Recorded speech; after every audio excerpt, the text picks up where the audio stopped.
till it's the finish. His work keep me driven, his goodness he given. Hey, hey, hey. We the real Jews, no faking. I believe ain't no Haitian. That's right, yo, my nation. Christ coming back, be patient. Patient, patient, patient, patient, patient, patient, patient, patient, patient, patient, patient, patient, patient, patient. Build up your patience, hear out the words that I'm speaking in cadence. I just opened up the book of the truth, flipping the pages, looking for salvation. And I just been praying we make it. I've been praying we make it. And I just been praying we make it. I've been praying we make it. And I just been busy converting my mind. The Most High is showing you wonders and signs. Seek out the wisdom and surely you'll find the key to the gates of the greatest of times. Yeah. The Spirit on me while I'm rhyming these rhymes. Turn from your sin and repent of your crimes. Endure to the end, keep your faith and you're fine. We the real Jews, no faking. I believe ain't no Haitian. That's right, yo, my nation. Christ coming back, be patient. Patient, patient, patient, patient, patient, patient, patient, patient, patient, patient, patient, patient, patient, patient, patient.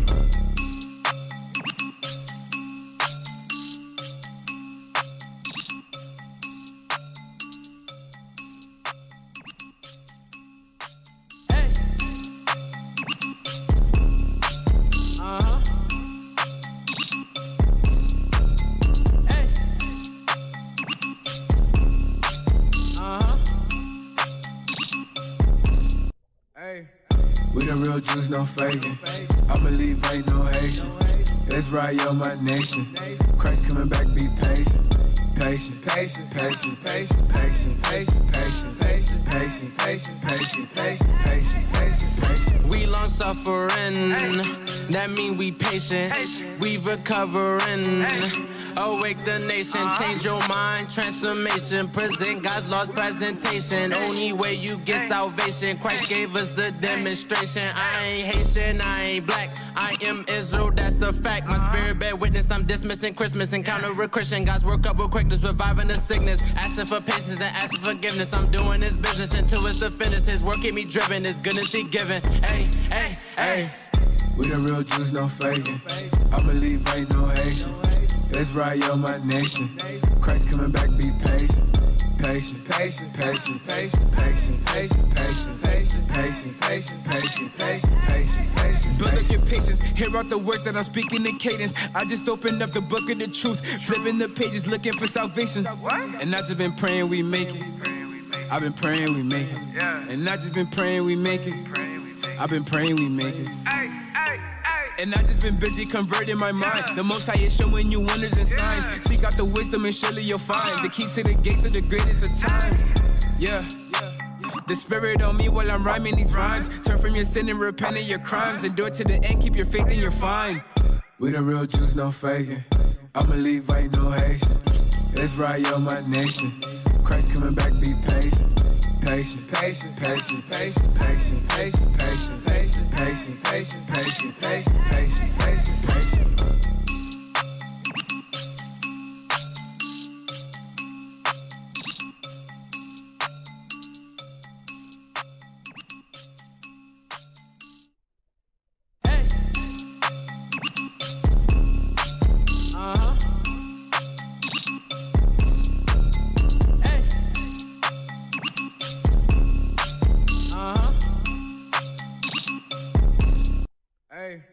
We the real Jews, no faking. I believe ain't no Haitian. That's right, yo, my nation. Christ coming back, be patient. Patient, patient, patient, patient, patient, patient, patient, patient, patient, patient, patient, patient, patient, patient, patient. We long suffering, that mean we patient. We recovering. Awake the nation, change your mind, transformation. Present God's lost presentation. Only way you get salvation. Christ gave us the demonstration. I ain't Haitian, I ain't black. I am Israel, that's a fact. My spirit bear witness, I'm dismissing Christmas. Encounter a Christian, God's work up with quickness, reviving the sickness. Asking for patience and asking forgiveness. I'm doing his business until it's the finish. His work keep me driven, his goodness he given. Hey, hey, hey. We the real Jews, no faking. I believe ain't no Haitian. That's right, yo, my nation. Christ coming back, be patient. patient, patient, patient, patient, patient, patient, patient, patient, patient, patient, patient, patient, patient. Build up your patience, hear out the words that I'm speaking in cadence. I just opened up the book of the truth, flipping the pages, looking for salvation. And I just been praying we make it. I've been praying we make it. And I just been praying we make it. I've been praying we make it.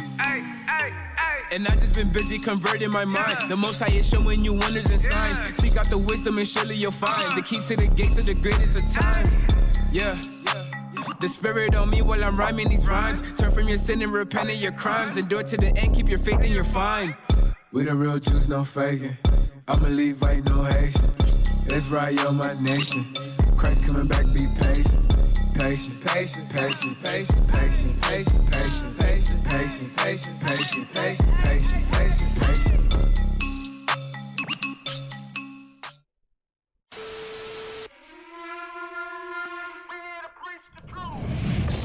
Our people have no idea what the truth is.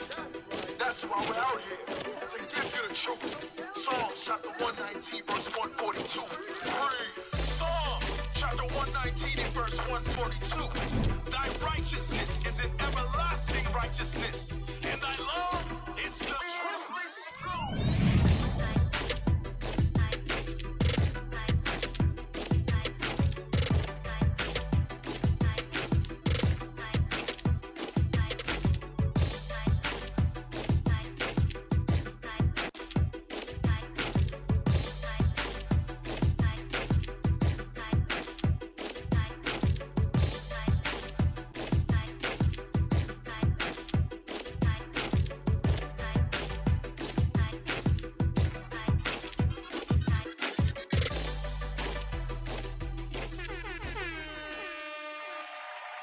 Shalom, shalom, Israel, shalom, Most High Christ bless, Most High Christ bless. Yeah. Welcome to Patient Saints Radio. The number one. Number one. I can't hear you. Number one. Say it with your chest. The one. Now, I would say who's the number two, but why? Because we conservatives, the Number one. radio show. Yes, sir. Damn, you said number two. No. I mean, who you're there. Yeah, who runs in the race to come in second place? Damn. I can't wait to see number two. Yeah, woo. Hey, who we got in the house with us? Bishop Culinary. Captain Shemaiah. Captain R.E.A. Captain Yadin. Officer Carmel. Officer Soraya. Mama Parya. Hanana.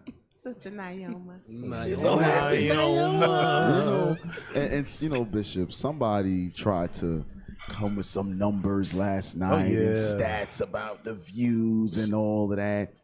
Man, y'all been fudging numbers for I don't know how long. Stealing belts. Right. They fudge numbers like KPI. I'm starting off hard. Okay. Coming out swinging. Hey, making fake Wikipedia pages. You know, fake Google documents. Google Docs. You saw Bishop pluck that apart real quick, right? Yeah. Wasn't class fantastic? Oh, absolutely. Yeah. Give a Lord a round of applause for that. What a good parallel between us today and using the book of Job to show it. Again, Bishop classes, if you notice when these classes are going on, I don't even digest it then. Right. I have to do it the following day alone by myself and just listen to it to really, trim all that meat that's coming off that bone. Absolutely. You know what it always make you think about? Where you find this stuff at? Listen, I told Bishop, I said, you are a ferocious reader because the research behind it. Yes. Please. Yeah. What do you be finding? How do you find it? Is he flying to the catacombs? I was about to say he gotta got a plug at the catacombs or something. I'm like, who you know on the inside? He knows somebody. You want to take the special tour? Yes, that is the one I came for. That's like when we were in Israel. And they, what is it? The Church of the Holy Sepulchre. So it's a big tourist attraction. So all the tourists there's various rooms with artwork and everything. So Bishop we're all standing there as soon as we enter, and Bishop is looking. He sees everybody like lined up. They doing all kind of things on their face and all of that. And Bishop happens to glance over. It's kind of dark in that area over there. Bishop said, "We going over there." Cap. Lo and behold, the true images of Christ was in that dark area, unlit, not one tourist, nobody over there. Cap. He is definitely you watering it down. I did. Damn, my bad. Bishop was in there. Boy, like the inspector. Oh yeah, he was opening doors. He caught the so-called priest having a meeting in there. He was like, "What's going on in here?" They was like, "Oh, shit! Hide the evidence." Wait, so Bishop he's the game warden? Yes. Bishop the game warden. Bro, Bishop didn't give a damn up in there, man. To hell with yourself. He checking everything, every room. Yeah. So that's the good stuff is under the rock. Yeah, it was good, bro. They were trying to block his view from looking in the room. Bro, Bishop is definitely a go left kind of guy. Yes. I call it go left. I used to tell my wife and kids, if there's ever something you see a bunch of people going one direction, go left. Go left. Bishop is definitely a go left kind of guy. That's right. Not going where all y'all going. That doesn't make sense. Opening doors, man. Open them doors up. They was probably iconoclasm in there as we spoke. That's what they was in the doing. midst of the painting, like, give him a little more blush on his cheeks. Exactly. Restricted. Some rouge. Yeah. But it was too clean. Why y'all got these pictures back in the back? Sir. No, we want to know. We need answers. Let's speak to your manager. You ain't got the answer, Sway. Where's your manager? You don't got the answers, Sway. Oh man. Yeah, but all praise to That's the Most amazing. High, man. All That's praise a to the little Most story. High, Bishop. Who Brought it goes out. to a tour, the monument and opens doors? Yes, At a monument. right. Because you saw these. I don't know what they were, rabbis or whatever, but they had these big box hats. Try to be an afro. Yeah, no, not the ones that we see, like those fake afros, but they had these square hats. They had a whole getup, different types, but you could tell they were like Russian and Ukrainian and all of that stuff. And they were making they weren't looking at the tourists or going where the tourists went, but they would just go off into these dark areas and go into these various rooms. Man, Bishop was like, He following. Yeah. That's what we call he looking past the dude. What y'all doing in there? He was like, "What y'all doing in there?" What old girl said on Friday? What y'all got going on? Bishop was like, "What y'all got going?" It was funny as Bishop pulled a by Felicia. What y'all got going on? Hey, the funniest cap was when we went to I call it the failing wall. Oh yeah. And they were like, "Well, sir, y'all had to put on the yarmulke before y'all could go down." Bishop said, "Putting that shit on?" Right down there, man. We ain't playing no games. All praise. All praise. I wish I get the nuts to open the door at a monument one day. I'm really just stuck on that. Like bro. in the movie, you just like, go in all restricted areas. Right, Just like, what's in here? I'm going where I want to go. Sir, you That can't. thing was great. Yeah. Okay. Right. What the hell y'all doing? Right. Yo, once again, I forgot. Shout out to the #1 radio station, PSR. Patient Saints. We're going to keep drilling this thing. Hey, that goes without being said. I'm be serious. Dang. There's a lot of good shows out there.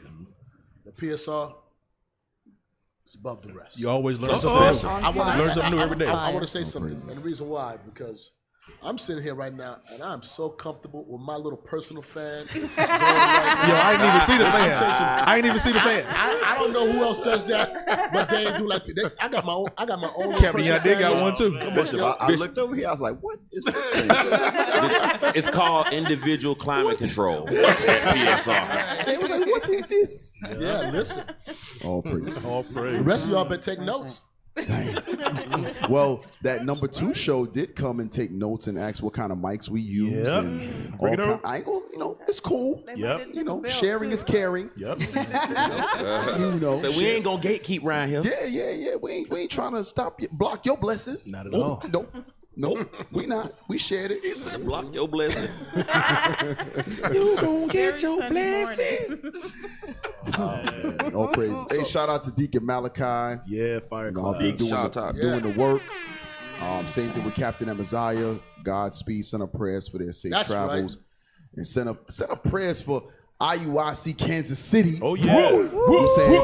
About that life. That's all I'm gonna life. say. All I'm gonna say, they about that life. Yeah. Holding it down. That's all I'm saying. They was in the spirit of the Lord. Oh yeah. Surely in the spirit of the Lord. Hey, shout out to Tyrone, the Choctaw Warrior.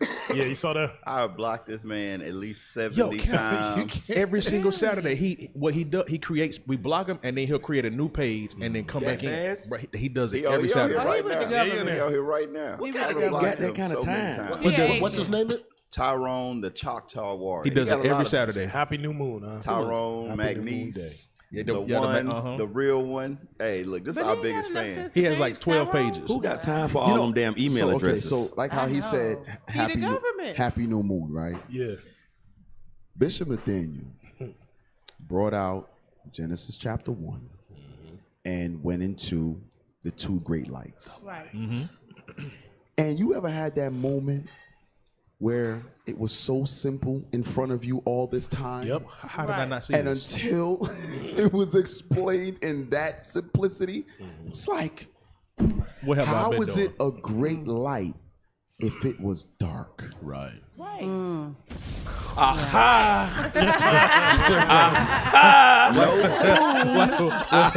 I feel stupid. Way to taste the soup.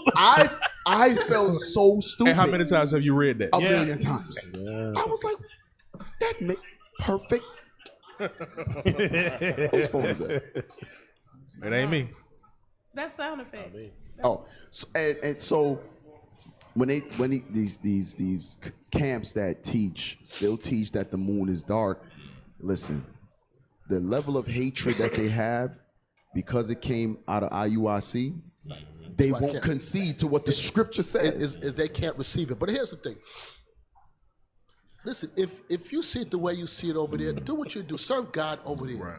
Do what you have to do. But it amazes me how people put so much energy into watching what we're doing and having to critique it. Won't you just go out in the corner and raise up the 12 tribes of Israel? Bring it back to the Lord. If you think with the way you, because at one time we kept it like that. So I'm not disillusioned that people might see it like that, because we did. But God showed us something different. All right then. But just apply the commandments to sit on. And I'm assuming this whoever that guy is, he's sitting here. He's he already added a new page. I blocked him. Yeah. The second time. Listen, put the camera on me. I want him to look at me. Dude, get a life, man. That's it. Bro, you got to get a life. Something's wrong with you. You got mental issue. You're smitten with madness. If that's what you spend your days doing, opening new pages to come and heckle or whatever you're doing, it ain't gonna stop what we're doing. It doesn't. You just give us content to talk about you and whatever else we talk about. Nobody's ever going to follow you. You're not a leader. Nobody's ever going to follow you and bring this gospel this again. Is 3. Yeah, you know. Nigga, you gay. Yes. You live a pitiful life. And if you think you're going to build some fame off of this, it's getting you nowhere. But I guess if this is what you get off on, outside, let me stop. Yeah, he got good serotonin going. He's like, oh, my serotonin banks is full. He does it every show, every Saturday, literally every single show. We block him like 12 times, and he just keep creating pages. Watch this real quick. Go to the book of James, chapter 3. I want to read 3:13. The book of James, chapter 3, verse 13. Who is a wise man and endued with knowledge among you? Let him show out of a good conversation his works. Stop. Let him show out of a good conversation his works. Where is your plethora of works that you've done to bring this gospel along? Any way you see it. Who is a man that you know has knowledge and wisdom? His works will precede him. Tyrone, read on. Bigums. Read on. With meekness of wisdom. Read on. But if ye have bitter envy and strife in your hearts, glory not and lie not against the truth. What's your driving force that gives you reason to wake up in the morning is to what have? Bitter envy, to have envy. That's what makes you do what you're doing over and over, because your God, Shaitan, moves you to the point that you can't help yourself. Read on. This wisdom descendeth not from above. So this wisdom that you think you have is not coming from God. God is not inspiring you. It does not come from above. Read on. But it's earthly, sensual, devilish. And that's why you do it, because it arouses your senses. It makes you feel good. You're getting a Woody by saying open a new page, and that's how you get off. You're a weirdo. I'm telling you, something's wrong with you, buddy. Nigga, you gay. You gay. Something's wrong. Something's wrong. And I'm not trying to be funny. Something's wrong. I pray for you because something's wrong with you. You got serious mental issues. Read on. For where For where envying and strife is, there is confusion and every evil work. You up to evil works. Right. So now when we use you as a platform for the rest of you on here, King Zion or whoever you all else are, Judith and all you, to learn and see. Don't follow that dude example. Be righteous people and do the work. And I don't care what camp you in. It doesn't bother me. I'm not against you. You're not my enemy. If you're trying to teach the people to repent and keep God's commandments, do as best you can. When Christ comes, then he'll sort the rest of it stuff out. Right. Facts. Childs, I'm telling you, these be dudes, be grown men with great chest hairs, don't got nothing to do with their life, and they sit and do this all day, man. This part? Yeah. Just this part. I be wondering, I be thinking in my mind, because my mind is be going, I be like, when they be doing that, I be wondering, what do their wife be thinking of their husband? Damn. They don't have one. They're like, huh? They don't have no like, wife. nigga, Yeah, I you a can't bitch. imagine him having a wife, and if he have a wife, what kind of woman is like, that's the man you look up to? That's your guy? Yeah, you act like a bitch. Yeah. She be like, hey, babe, you got any tampons? I mean, you got, Okay, so he said, hey, before they had blocked it, it's weird for us to sit up there and go to Geno Jennings' church. This nigga crazy. So you say he get a Woody, like, are they like shadow files or something? Shadow files. I can just see him right now. He got peanut butter. Typophilia. With a fly swatter, he's slapping himself. He got typophilia, I Cap. love this. I blocked him 5 times. And he only eat a circle out of each slice of bread. Damn. What a This life. a hole puncher. He right here hole punching the bread. Y'all want some bread? Nah, The bro. lotion on its skin that does what it's told. It's a bunch of bread in the garbage with circles, holes eaten out. Them scriptures, people don't understand. Them scriptures, them curses is real. Right. All people are gonna be smitten with madness. Yeah. Smitten with madness. I'm telling you, crazy. We got some lunatics out there. Oh, yeah. Sorry, Damn, y'all. typophilia. Hey, shout out also to Captain Barnabas. Barnaby. You're done. The works. Yeah, Don no. Yes, sir. All praise. Yeah, I'm telling you, we got some mighty men out here doing some mighty works around the world. We're everywhere, bringing this gospel to the people, man. Right. A little riffraff. Man, shout out to all the new schools as well. We got Yeah, a few new praises. schools. Praises. Shout out to them, to all the leaders over those schools. Most High is still giving us little sanctuaries because leaders in the spirit of Christ are forward thinking. We have to have a place for the people to come, to have that solace, to have that peace, to be around the like-minded. You can't want to gather the nation and not be forward thinking enough to have somewhere for the nation to gather. I always feel comfortable or comforted when Captain Shemaiah speaks. Like the way he talks, like, and the solace. Right. It makes me just feel warm. You pause at all the right places. I feel, honestly, I feel whole. He like a weighted blanket. Comforted. I feel comforted. Yeah. Well, how did it go this? Yeah, I'm what swaddled. happened? Your words are swaddling. You sound and you must feel like cashmere. What is that, velvet? That's that gravy. I'm done. Quite the I'm done. motivational. He is, right? He is. I'm He's sorry. he's like melatonin. Put you right to sleep. Just wrapped up in your words, Cap. I feel so secure. I mute my mic. Captain Melatonin. I mute my mic. I don't even listen to him at night because I may fall asleep and never wake up. Oh, shit. And be all right with it. It's like the plight. I'm okay if you take me now, Lord. You need a radio show. You need your own little place of music DJ with quiet storm. Hey, you could probably get paid. Just read and put That's it it on right there. YouTube. That's it. Put it on YouTube and play that. Look, devil on y'all. play it.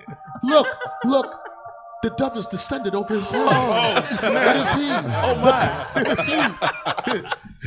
That went so left, bro. Bishop Cashmere. Captain Shema, your name is preceded with "Oh my." Oh my. Oh gosh. Oh, man. He put 5 fingertips on his chest. He really thinking right now. He's like, I quit my job. Okay, we leave it aside. Yeah, we'll leave you alone. I feel warm. Now I'm gonna quit my job. Bishop put 5 fingers on his chest. Just the fingertips, though. Not the palm, just the tips. Oh my. I'm taking it back. Hey, Camilla, stop. Because you'll keep me going. Let's stop. Yes, sir. Oh, man. It's so stuff to be funny. Look, bro. Cap don't even want to speak right now, but you gonna moderate the show, man. You gonna say something? Just snap on somebody. Captain Cashmere, say something. Captain Cashmere. Look at this guy.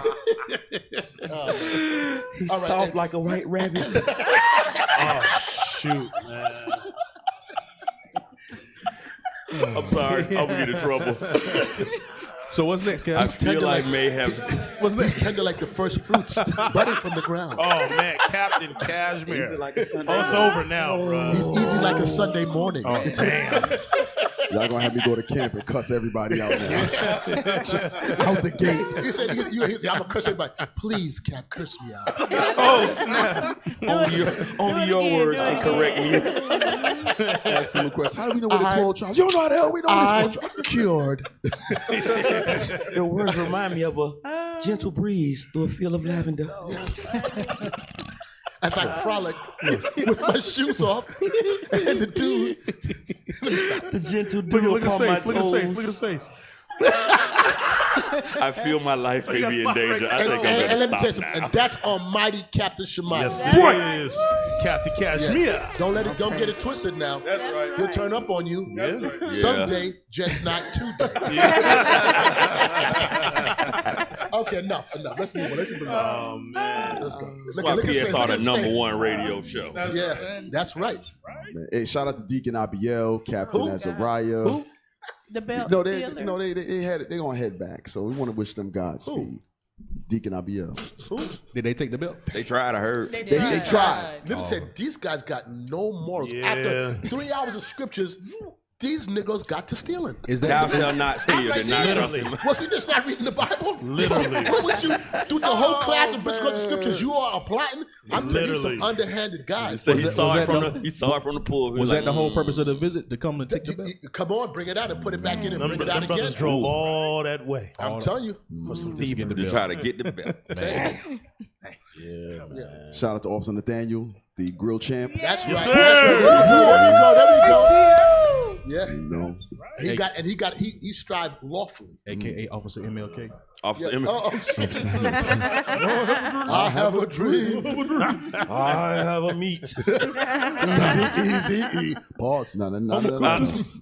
Pause. Pause. This ain't brisket. Oh man. Brisket. I'm gonna cook some brisket. There's some macaroni and That cheese. overcooked brisket and undercooked brisket could be plated together. Oh my goodness. I really enjoyed myself here, man. yo, y'all, listen, these comments are ruthless. Yeah, you see this? Somebody The said lamb was salty in ATL. one Give a year. damn about that? How do we make these left turns I don't know, so man. sudden? They've been waiting to say that for 6 years. That person wasn't even there. You say you Yeah, were exactly. You heard I about guarantee you, her. man. Okay. The lamb was salty. It was. Nah, it was a figment of your How many Day of imagination. Atonements ago was that? Yeah. But you know, here's the thing with people. The truth, it was salty. So okay, it was, but we still kept the law. Right. You know, and here's the point. Maybe they're being funny. I hope that's what they are. They're trying to be funny. Right, All right. right, But if they're not, that's for you to reason within yourself. To the pure, all things are pure. Right, When your mind is defiled, you find problems in everything. It's just who you are as a person. You can't know that's in your DNA. You just an unhappy soul. And I'm hoping that's not the case. I'm hoping they're being funny. But if they're not, so what? Does it change anything? We still haven't Passover, the Lord's Day, give him glory. It doesn't change anything. Right. You know? Next year we might put Bishop on a dragon. Yeah. Right. A drag. You want what? I ate as much lamb as I could. Then until my eyes felt like they was gonna pop out, but I ate it. I don't know what y'all talking about. Yeah, enjoyed it. You know? It hurt for a day, but Ain't no like a couple baby actors can't fix. You know what I'm saying? Drink some water. You'll be fine. Take a nap. Take a nap. Okay, somebody said I want that food. Hey, shout out to Bishop Culinary. For what? Shout out to the team, the cooks at Passover. See, they bigging it up. The grill team. I want that food from formal night Passover 2023. Hey, So the thing was fine. I don't want to spend too much time on it, but I would say, all praise to the Most High. The brothers and sisters that put forth their hand to help, what a fantastic team. I'm not even saying to make them feel good. I'm saying fact, because it got to a point when I was in there, I pulled back and was just watching it, and I'm just trying to navigate and manage it. And everybody in their prospective offices was doing their thing. So I thought I did my thing. with the beef until people start eating them carrots. Everybody purple little carrots, man. I didn't get to try them. Everybody had them little sweet little purple little carrots, them little purple and man, them carrots. Let me tell you something. So in my life, I never had carrots. Let me tell you had something. no carrots. Wow. I'm gonna tell you how bad this sister Maya is. How bad she with it. Because I brought the carrots because I said we're gonna do something really. I wanted to plate it nice. So I brought a whole bunch of seasonings, and I didn't have a recipe in my mind that I was planning to do it myself. So I said, Maya, make a mixture of something real quick. Let me taste it. So she made something. I'm like, nah, it's good, but it's just it doesn't give me that umami. It doesn't hit all those senses. She said, okay. I said, make another batch. She made the second batch, and when I tasted that, I'm like, money. That's the one. So here's that ain't the big deal. I said, that's money. I said, now can you replicate that for 200,000 pieces? She said, yeah.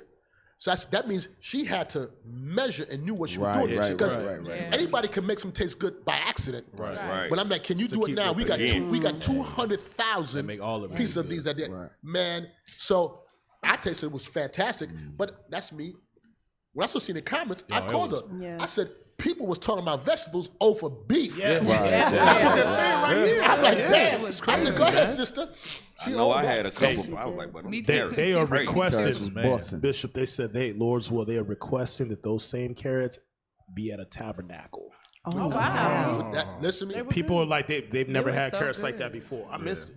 And listen, it ain't like she came with her own. She worked what I gave her. Wow. From the scratch. About the kitchen sometimes. Kitchen boy, you gotta go in there. You got an idea, but you ain't got what you think you got. Surely I thought that beef was don't make excuses for the Atlanta kitchen I'll team, say that thing turn out sir, fire. sir, don't do it. Sir, yes. Y'all actually been doing good. Yeah. Man. I'm about to say, y'all be. I enjoy their food. Like that fish that made last night that I found out they didn't make, they bought it. But in my mind, I thought they made it. You know, I'm just, I came to the kitchen and said thank you for cooking it, and they warmed it up. You gotta warm it up. Wait a minute, okay. That was fine.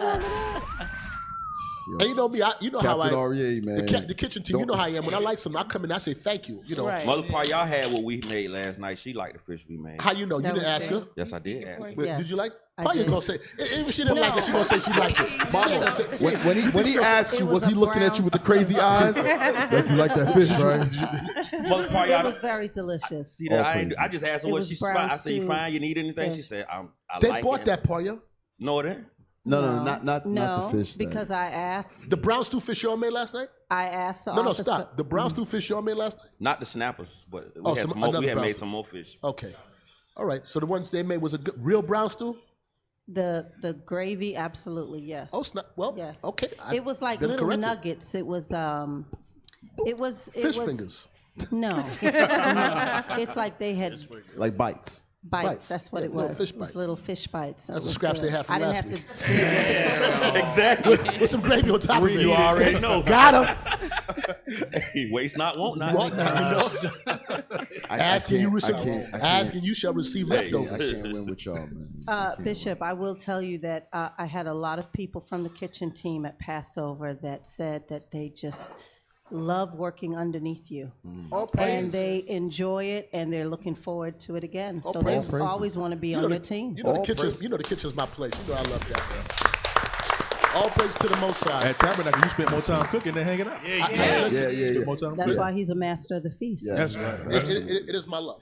That's my passion. I've been doing it since I came to Truth. My first pass, I've always been involved in the food. And I love it. I enjoy the kitchen crew. I enjoy Atlanta's kitchen crew. I want them everywhere I go. I have a good time. You know, praise man. Yeah. And we got some fantastic cooks. You'll get Bishop come chop it up with you about 30 minutes. That's all you got. He gone. See the golf cart? Gone.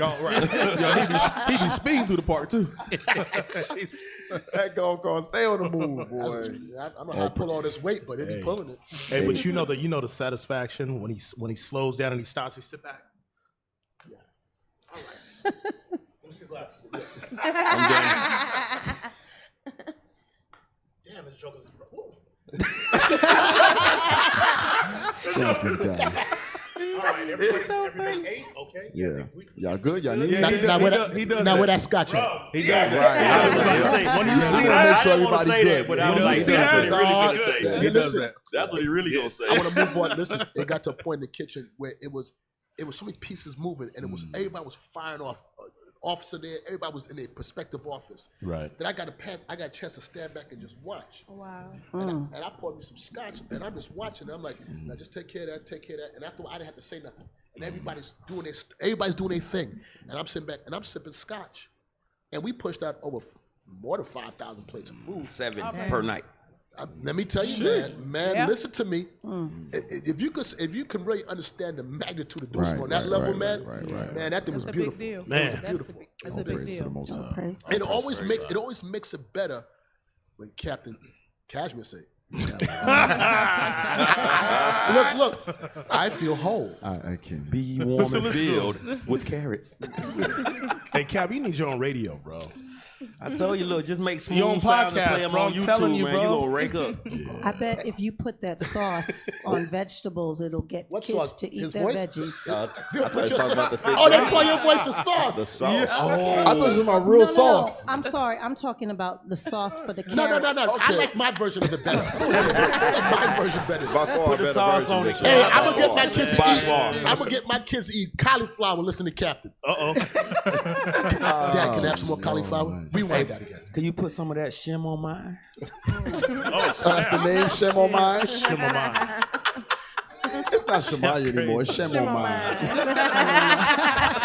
And some of that We cashmere. need a shirt that say that. That's hilarious. Are we gonna start the show? This guy gets on my nerves. I'm taking full advantage of Bishop being here. Yeah, Cap, are we gonna start the show? I feel my life may be in danger yes. afterwards. but- Listen, you gotta talk, Cap. At this point, it just is what it is. Yeah. All right. Yes, sir. He's so modest. We got 30 more minutes. Yeah, we got at least 30 more minutes. Go. Officer Alicia, let's go. We got a lot of topics actually we need to cover. Just pull them up. Let me just glance at them real quick because I forgot already. Go ahead. What was that? Okay, keep going. I didn't choose that. What the hell was that? Okay, good. Keep going. Give us a second, y'all. I don't know what that is. Okay. That was you were saying something. The epidural. Epidural? Yeah, Oh, the epidurals, yes. Okay, I'm sorry. Go ahead. Okay.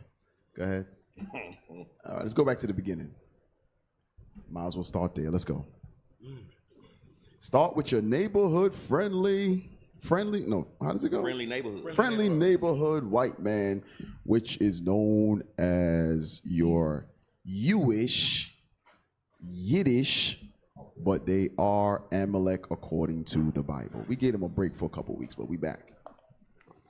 We know as the Boule, which is the black, light-skinned professional elite, doctors and lawyers out of Philadelphia, who felt that they had no class association for themselves, that they weren't allowed to mix with the white elite, and they felt they were above the rest of the black community, so they created the first Greek-lettered black organization in America, what we know as the Boule, so that they could have their own debutante, cotillions, and their own elite thing. And so there was a fight at that time about what we would be called, Negro, this fight talk we have now, but they're going to be called Negro, colored, Afro-Americans, Sudanese, Ethiopians, all of these were discussed at that time. So the Niagara movement was the militant aspect of the black movement. But then that's when something happened in the South. A Jew named Frank was lynched. He was a Jewish travel salesman, or police, or what do you call it, the insurance salesman, traveling salesman, one of those, who was lynched in Georgia for the raping of a young white girl in a warehouse. What happened? We ran out of data. Uh-oh. Somebody didn't pay the Wi-Fi? We ran out of data. Yeah, just talk, Gravy. Just talk. Damn. This guy. So next question. You all know about the Boule? I thought that was like some secret society type stuff. I ain't knew it was niggas at first. Yeah. Carmella, man. Keep it real. It was. It was light-skinned niggas. So that's the origin of like Greek fraternities. Absolutely. Right. So what it's going to go into, though, is you went over Leo Frank in great detail with Amalek, licking baby penises and stuff. But what he did sparked, or the Anti-Defamation League sparked something. And if we can get the video to play, it leads you into the creation of certain black organizations is really not our own doing. I want to share something with you. Excuse me. In my younger years, I was involved in a Greek fraternity. And Officer Alicia too. The paddles. Really? Okay, let's get to anyway. Farrakhan came to speak at my college, and he said, if any of you are involved in these Greek-led fraternities, he said, you're a disgrace to your race. And everybody knew, was like, you know, everybody real bad. Right. I was cut. Well, I wasn't cut then because I didn't know the truth. Right. It wasn't until I came into the truth I understood what he was saying and why he said it for. Is that why you laughing for, Cap? Let me share with me. Oh, no reason. Sure. You just sit there with a smile. I want to know. I just can imagine you with the white and red cane spinning it around. I was wrong. Can I ask a question? If you know my personality, what do you think? I don't know. The purple ones. I was saying Yeah, he was a Q. Yeah. You was a kid? You had them gold boots. Oh, he was a Q. Yes, but no. That was legal as hell. Listen. So anyway, so he said it was a disgrace to your race. Yes. It wasn't until I came to truth and I started to read the Apocrypha and the atrocities that we suffered from. And let me go back a little bit. All that stuff, when I say it's evil on the inside, because some of the members that I was involved with back then, they became the grand bossless of the fraternity out of my chapter. And I could tell you behind closed doors, the things that these men were doing. I went into rooms, and I'm being very direct. I was invited, because everybody in the fraternity don't get in certain circles. Okay. But I've gotten into rooms when I was a young man where they were the older men of the fraternity. I'm talking men 50, 60, 70 years old in the room. And it's 30, 40 men, well, not that much. It's about 15 to 20 men in the room. And it's nothing but young girls. And these men there's nobody my age in there. These all 60-year-old men sitting there. One man was sitting down butt naked. And they had all the young girls. These girls could have been older than 20 years old. I don't know if anybody was underage. We did a story about that with the AKA woman, the lady who was over AKA. They got persecuted for prostitution. They was putting all the little young girls out to the older. What they call them? Fraternity. When they used to pledge. No. You know, like when somebody. Alma mater is like the people who alumni. That's what they was. They was for real though. Yeah, selling them little girls. And these same men, the following day, came downstairs dressed with suits on. These are professionals, but they was in there, man, married men. It was nothing but all manner of debauchery, filth, evil. And they say they based themselves off Christian values. And I'm not saying because somebody told me. I'm telling you because I was there. So we gonna play that? Yeah, let's play it. You said you had it up. It was the first one. Start from the beginning. Just go back a little bit. All right. George salesman, traveling salesman, one of those, who was lynched in Georgia for the raping of a young white girl in a warehouse. There was a black man also arrested who was a janitor in one of these warehouses. But they let the black man go, and they captured the Jewish guy, took him to jail, and the mob came and lynched his name, Lou Brown, I think. But at any rate, that's when the Jews formed the Anti-Defamation League.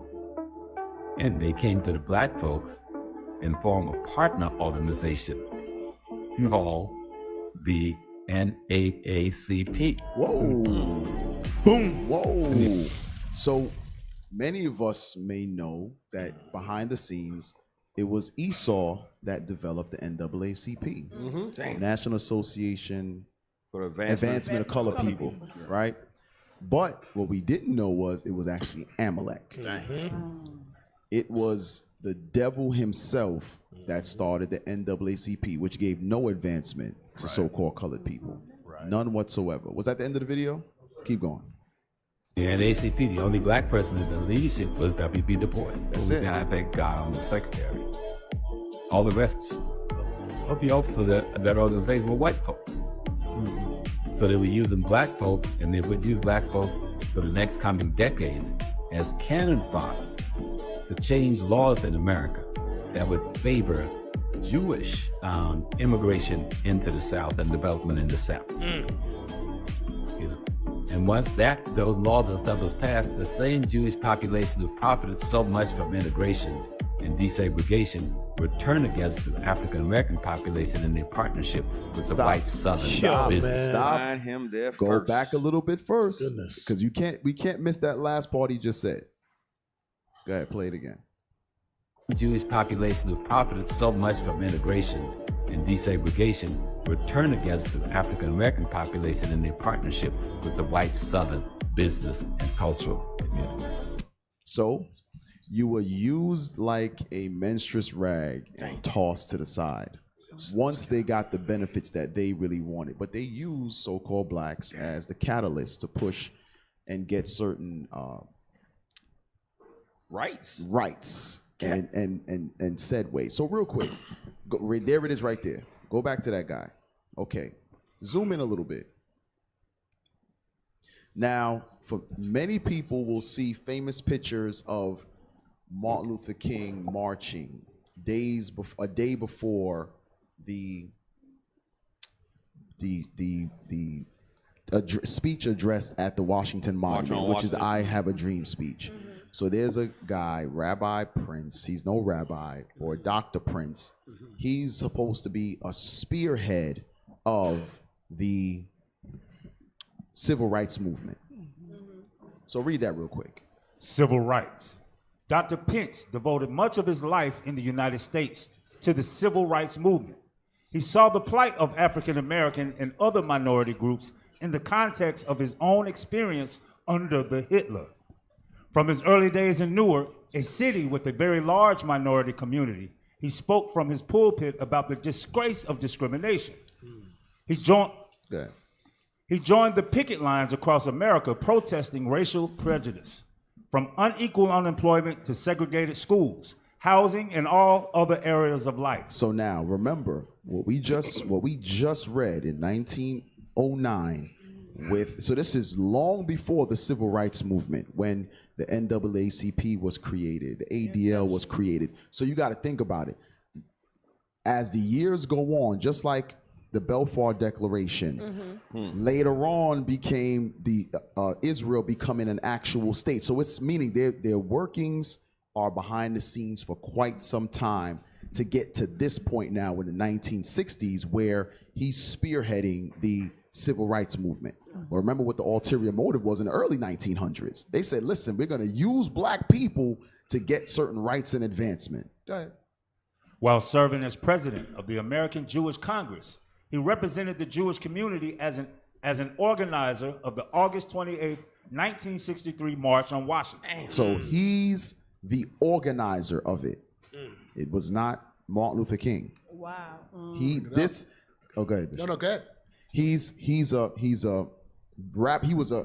a rabbi in Israel, and he moved here because he came for the plight of the black man. No, devil, not at all. You saw opportunity to get certain perks for your people at the helm of using black folks like puppets, and then when you're done with them, you toss them away because you build communities black folks can't move into. Right. You have hospitals that black folks can't go to. You understand? So don't make it seem, and they love to use that, because even on Clubhouse, you all right, Carmela? Yeah. What the hell? I'm thinking. Now you be processing stuff. What you got? Go ahead. When he speaks, it's gonna be deep. Yeah, it's gonna be deep. I still haven't gotten over when he went over the boiling frog in the water. I never forgot that. But good. So the scripture said we're gonna for one of all things. Now, I never thought of rights. But then you think about, we have not progressed socially past this point. Right. And the only reason we got to this point is because the white man set it up for himself to get you to this point for what he needed. So we have no power to do anything. That's a good like point. you have nothing. G, you got no power. Like you didn't even organize the thing that you thought you organized. You had no play in it. You was just the face or something for this man here to do what he wanted for his people. And when they was done with you, you realized you couldn't do your rights progress no further. Hey, so you know what you just said, Kameli? I'm gonna bring it down for people that don't understand how grave this is. Bring it to a very small level. You see how you was taken back, the way you looked when you kind of recognized that, wow, we didn't even have the inception of this. It was the white man fueling us or moving, or what we call a movement. Right. You know what that's called? That's called a pimp. A pimp. Wow. That's what pimp do with a hoe. What does a pimp do with his hoes? He buys them their clothes. I'll give you this. I'm gonna dress you. I'm going to make you. This way, you take away all power, but you make them believe that they have some type of power. Right. You go pick out what you want to wear from this right here. I'm going to let you pick something. Yeah, anything from this. Right. I'm going to give you, and that's that false sense. And because we trust in our oppression, we are so broken mentally. Remember, give me that real quick, Proverbs 3:31. Watch this real quick.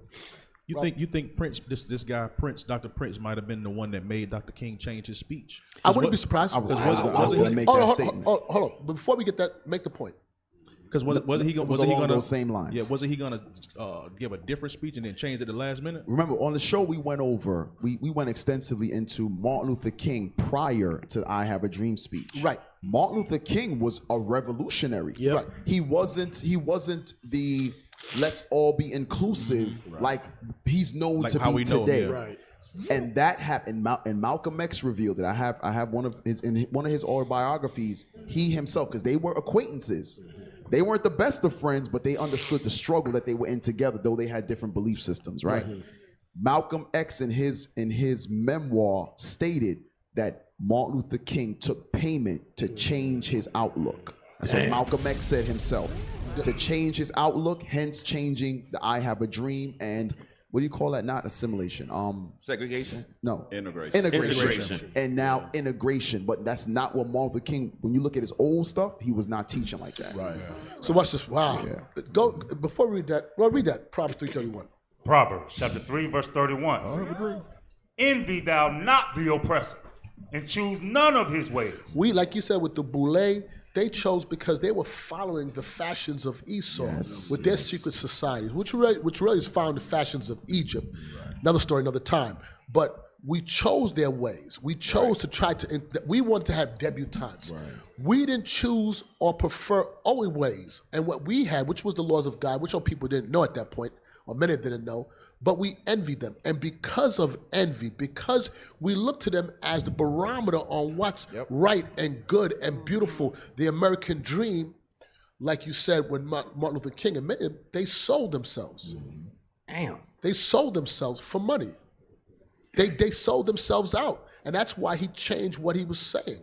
So real quick, give me that real quick. A gift destroyeth the heart. Ecclesiastes 7:7, real quick. Had they understood this and or applied this, read that. Ecclesiastes chapter 7, verse 7. Surely oppression maketh the wise man mad. Surely oppression will make a wise man mad. But you know what? Was not Martin Luther King wise? Yes, he understood. He was oppressed. He fought. But guess what? And a gift destroyeth the heart. The gift would destroy the what? The heart. It would destroy the heart. It would destroy the mind of that wise man that was mad. Right. He was once mad, but when you pay him off, it destroyed his heart. No more. He compromised. He compromised. That's why we can't be in it for money. Because if money is going to be a driver, they'll pay you. Yeah. Right. They'll pay you to control. Real quick, book of Second Maccabees, let's see. 2 Maccabees chapter 4. Verse 15. 2 Maccabees chapter 4, verse 15. Not setting by the honors of their fathers, but liking the glory of the Grecians best of all. They liked the glory of the other nations, of the Greeks, white men, more than they set by their own honors. Right. They chose that. It's the scripture says in Matthew 6, you got to get it. Wherever your heart is, that's where your treasure is also. Right. Wherever your mind is, that's where your treasure is going to be at also. So they set aside the honors of their fathers, their morals, their integrity for a payout. He was bought. He was bought off to change his speech. It would make sense too, because which president was it that said that he didn't like Negro unity? That was Harry Trump. Was that Trump? Hoover. So if they don't like Negro unity, you think they're gonna just let Dr. King and all these blacks just show up in Washington unless you have somebody to say, of course, they okay. Of course, we changed his speech. Of course, there you go. They're docile now. Can you pull up that what I gave you? Can you show what I showed you? This you brought us out concerning the founders of the NAACP. Open that up. 2 sellout Negroes. It should be. It should just be. Is that Mrs. Doubtfire? He said okay. Miss Doubtfire. Okay, so these okay, look who they put in the front. W.D. Du Bois. He ain't the man behind it. If you look at the just put the list of the founders, and you're gonna see how. I want you to see how long this list is. Him and Ida B. Wells are the only so-called Negroes in this whole thing. And there's 3, 6, 9, 12, 13 founders. And they had. You think them 2 Negroes had a voice?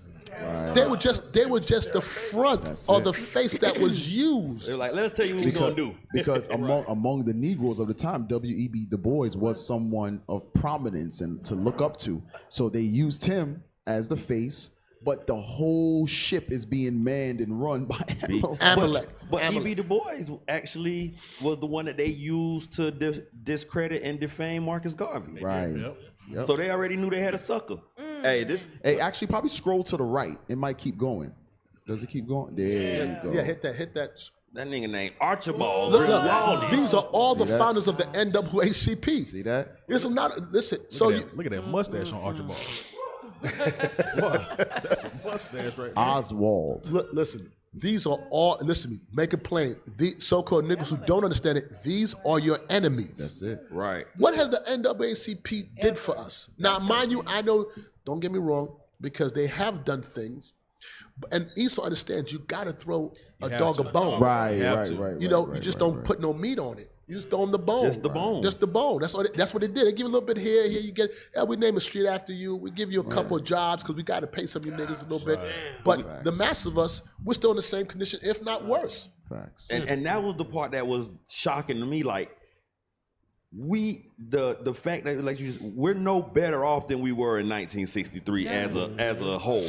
Like, you got a couple of people who I think we're worse. We're worse. Yeah. I think so.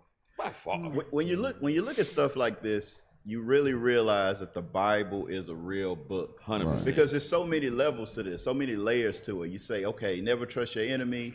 It shows that the example, like in Esdras 4, about how we shouldn't deal with our enemies, right? Mm-hmm. But at the same time, you look in Revelations about how we're going to be nursed by the serpent and how we had to get built up and we had to see certain things.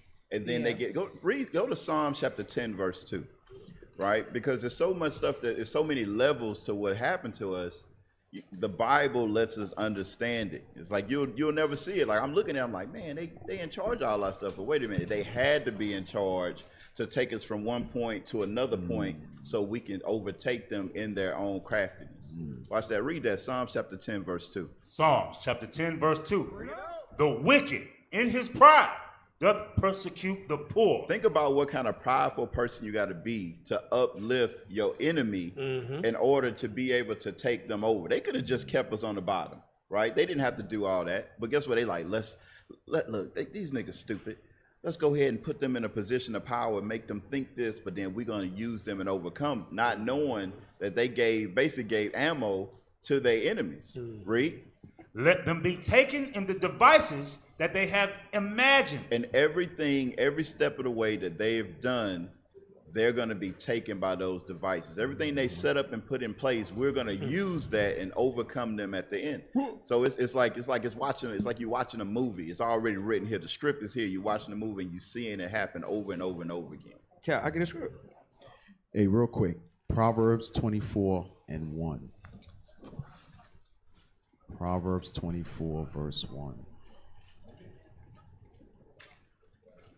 So, along the lines of Bishop brought out the, what is it, the bouillon? What is it called? Boule. Boule. I said bouillon. Isn't that seasoning? Yes. Yes, sir.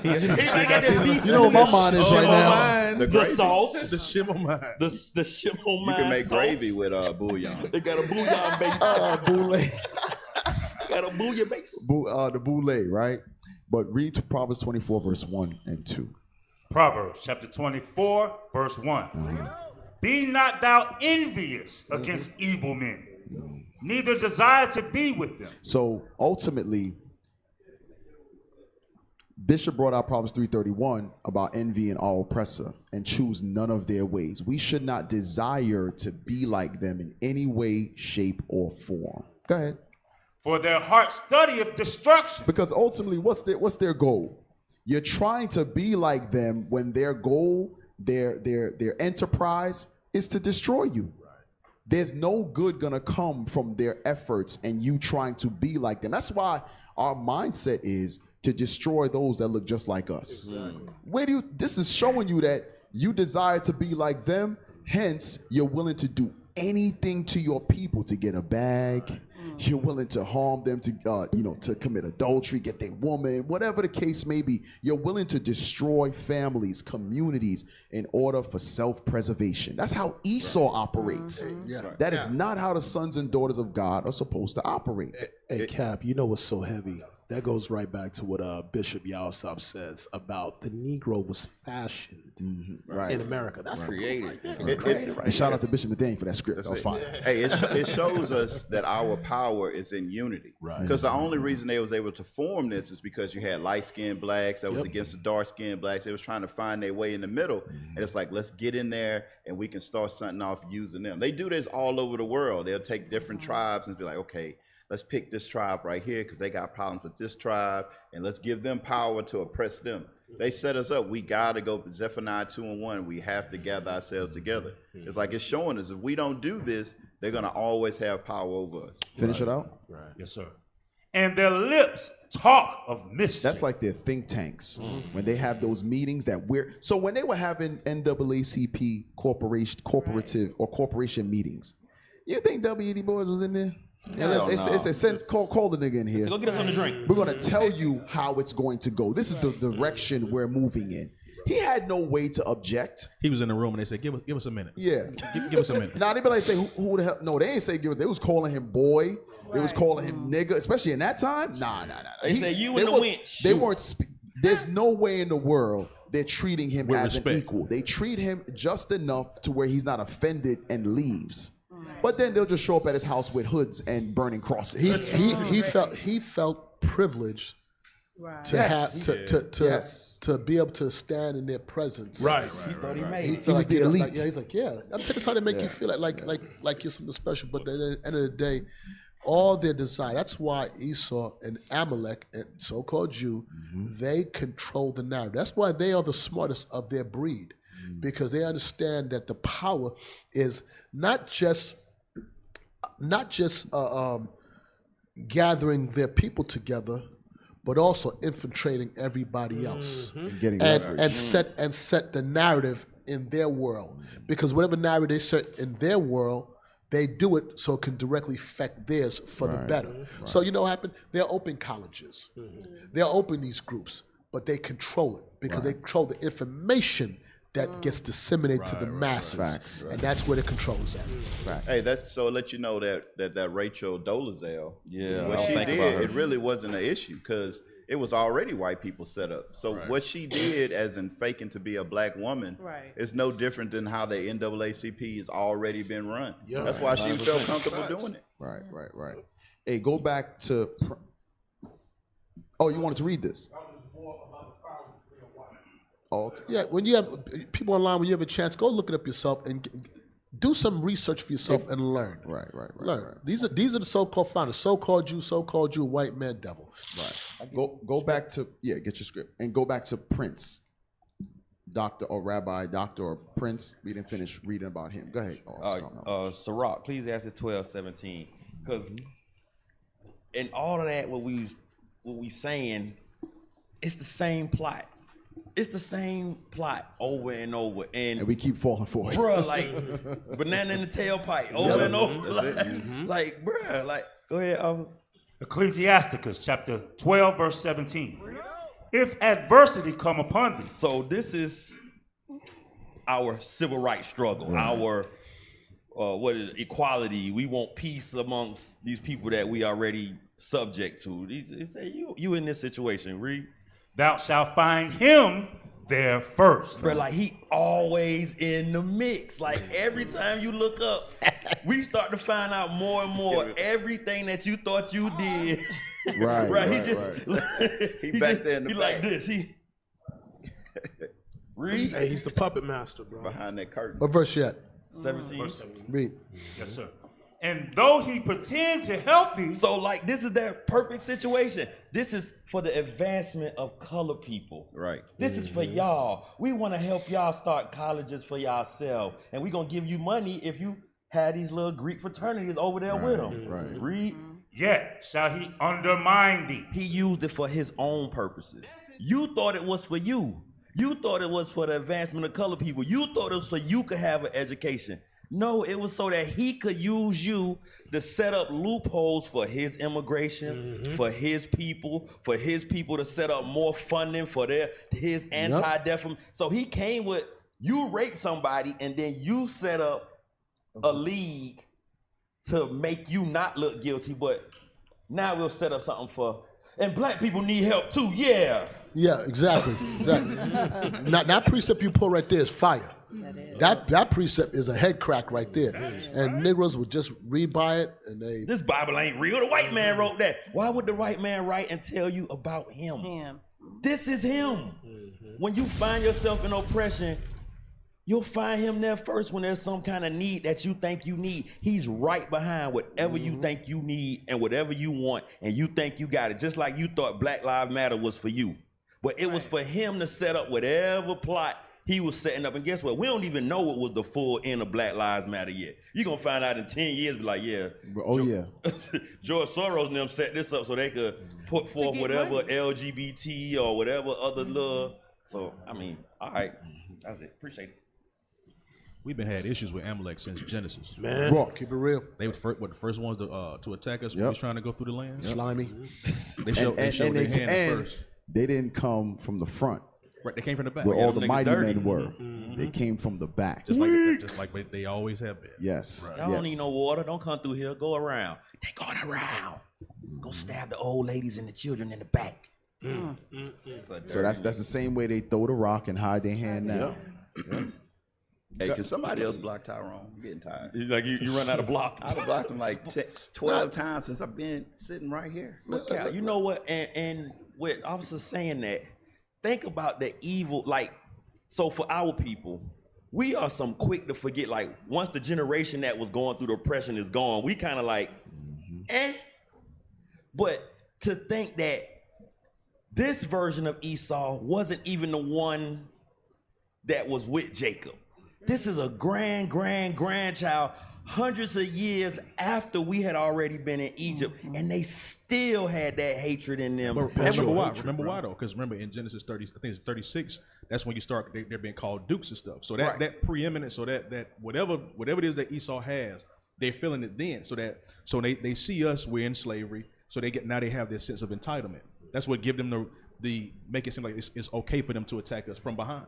But just I'm even just saying that the thought that goes into a man to harbor that, like, that is a spiritual thing for you to harbor hatred for somebody you never met. Right. Yeah. Like they had those Edomites had never met the children of Jacob. They never had any dealings with them.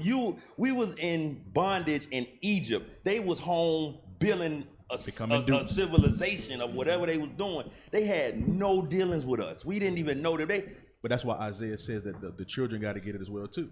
They pass that hatred down. Like, they have a perpetual hatred. They had that perpetual hatred. You like, bruh, that's a real crazy thing. I didn't do nothing to you. Why you hate me? Right, I don't even know you, bro. They're like, oh, you know you Kenneth on Idumean for real? Because God said, they know the reason why they like that, and they've always been like that, even though I'm not meeting us back then, because God said, I'm the God of Israel, none else. Right. And they understood that we had a special power on us. And all nations understood that God was with us. You think they didn't hear of the Egyptians being killed? Right. In Numbers, the firstborn of them? Envy of, and I can let me tell you, I can understand why the nations envy us. Yeah, because everything we do is better, and that's what being held back. That's without the masters even knowing the laws of God. Imagine when we tap into the laws of God. That's a dangerous thing. If I was them, I would hate you too. I would hate you, and I would do everything I can do to keep you down. But they don't understand. This is a trick bag. We win. We win at the end. We win. So I understand that. Do what you got to do, Esau.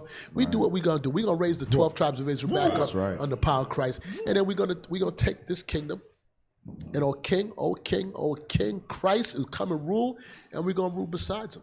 And that's a heavy point, though, when you think about it. Because Jacob gets the blessing, and Esau's mad. He's crying about it. Of course. And then like as you say, because remember, if what happened was wrong. Remember, I think it was I don't know if it's Genesis 36 or so, but with Jacob's ladder thing, right? So obviously, if God had a problem with it, he would have said, well, no, Jacob, you weren't supposed to do that. Exactly. So it's already written that they were supposed to get the blessing. Right. So then Israel goes into captivity in Egypt.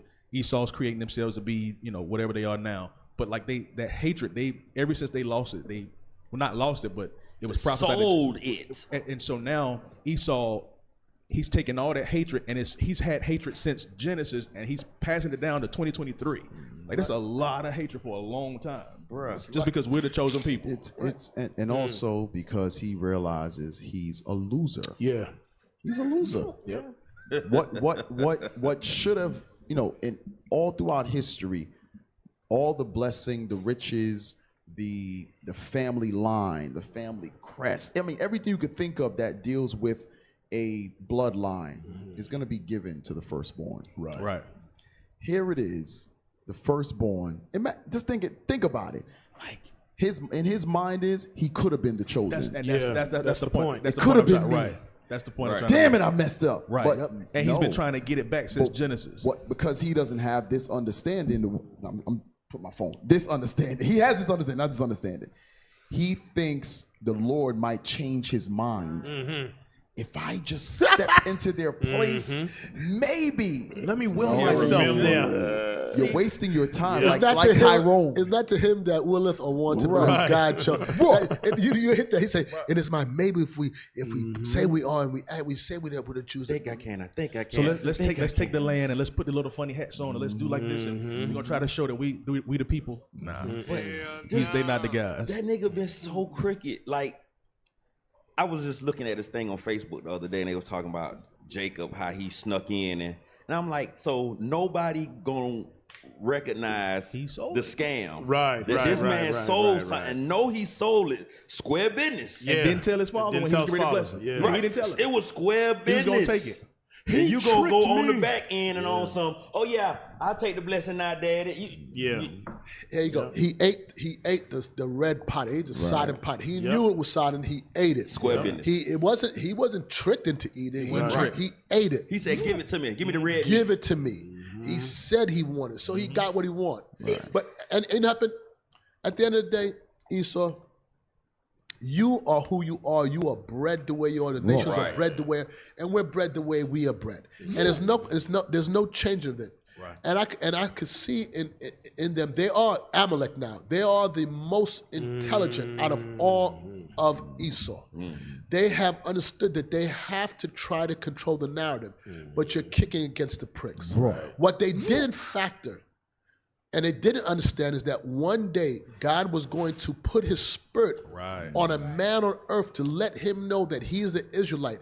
And that word would spread throughout the earth. They thought that we would never understand the Bible again. That they thought that they can keep us in Christianity, these religious groups, because a lot of Amalek set up Christian churches for us. We looked at that a couple weeks ago. So, and they thought that we would never understand that. But what happened? A nigga could read now. Bishop, Revelations 2 and 9 has been in the Bible for thousands of years. You would have been scratched that out. And we just now wait a minute. So, this is that's not them. This us. And now we're able to go through the Bible and place it in our lives and see how we fit in. And every time we see how we fit in, we find out how much they don't fit in. There you go. That's what I like about the Bible, what you said. You could have scratched Revelations 2 and 9, 3 and 9. You could have scratched it out. Yeah. You could have scratched out Esau, redness. You tried to get rid of, you could have, and you couldn't. The Lord did not allow you. They could have took it out the Bible and they couldn't. Yeah. They couldn't. And that's why I say, y'all niggas really believe a white man had that much power and didn't take out descriptions of black in this book? Right. Solomon was talking about a woman. It says, my skin, and then he refers to women loving him. I said, so you saying this is a lesbian situation that we reading about right now? I'm like, bro, y'all niggas slow. It goes right back to what you said, Captain Shemaiah, about how the understanding is not imparted. They don't have the understanding. No, they don't. Because who's that damn demon that came to do the interview with Bishop? Remember? Kissenbaum. Kissenbaum? He kissed balls. Kissenbaum. Kissing balls. These dudes. These devils are scared out of their damn mind. Absolutely. I'll just say it like that. As this truth is coming forth. You know how scary it's got to be for them to know, like, we haven't had no formal training with the scriptures and can run circles around them in scriptures. Listen, what we're doing right now, this movement, praise God. Right. We all have careers to survive. We're doing this movement part-time. Part-time work. I got to go to work. Now, imagine if we had full time to do this. Man, please. Everybody do this, and from here, listen. As soon as it's off, listen. I gotta go to work. I gotta go here. Man, imagine this is a full time. That's how you know God is moving this mission. Right. How do we move? How does this mission get to this degree, and everybody's part time in it? We ain't been to nobody's school. You believe it? You've been to no Mike Man school, trying to whatever. We got this brother sitting there patiently. He moved all around this room. I've been watching him. I know. He's moved everywhere. Like, I don't look good right there. Listen, he has repositioned that camera so many times. He's patient. Here is the patience of the saints. Right. Patient Saint Radio. You belong on this show. He's patiently waiting. Hey, shalom, Officer Solomon. Most High in Christ bless. What's your question or comment? He got his own microphone. Boy, that's a Roku I thought that was the vacuum. Hey, you know the vacuum too. Christ bless. Shalom leadership. Most High Christ bless. Bishop. Most High captains. Hey, I mean, y'all pretty much moved past the comment which I was going to speak on, but hey, all praise to the Lord. No, go ahead. Wonderful fire show. We might go back to it. What's your comment? Well, you know, when Bishop had spoke on his experience as far as fraternities and stuff like that, I mean, it reminded me of myself when I had experienced a so-called fraternity. They called themselves the original fraternity at the time. And kind of like those people that say they're the original school. But they just yeah, pretty much.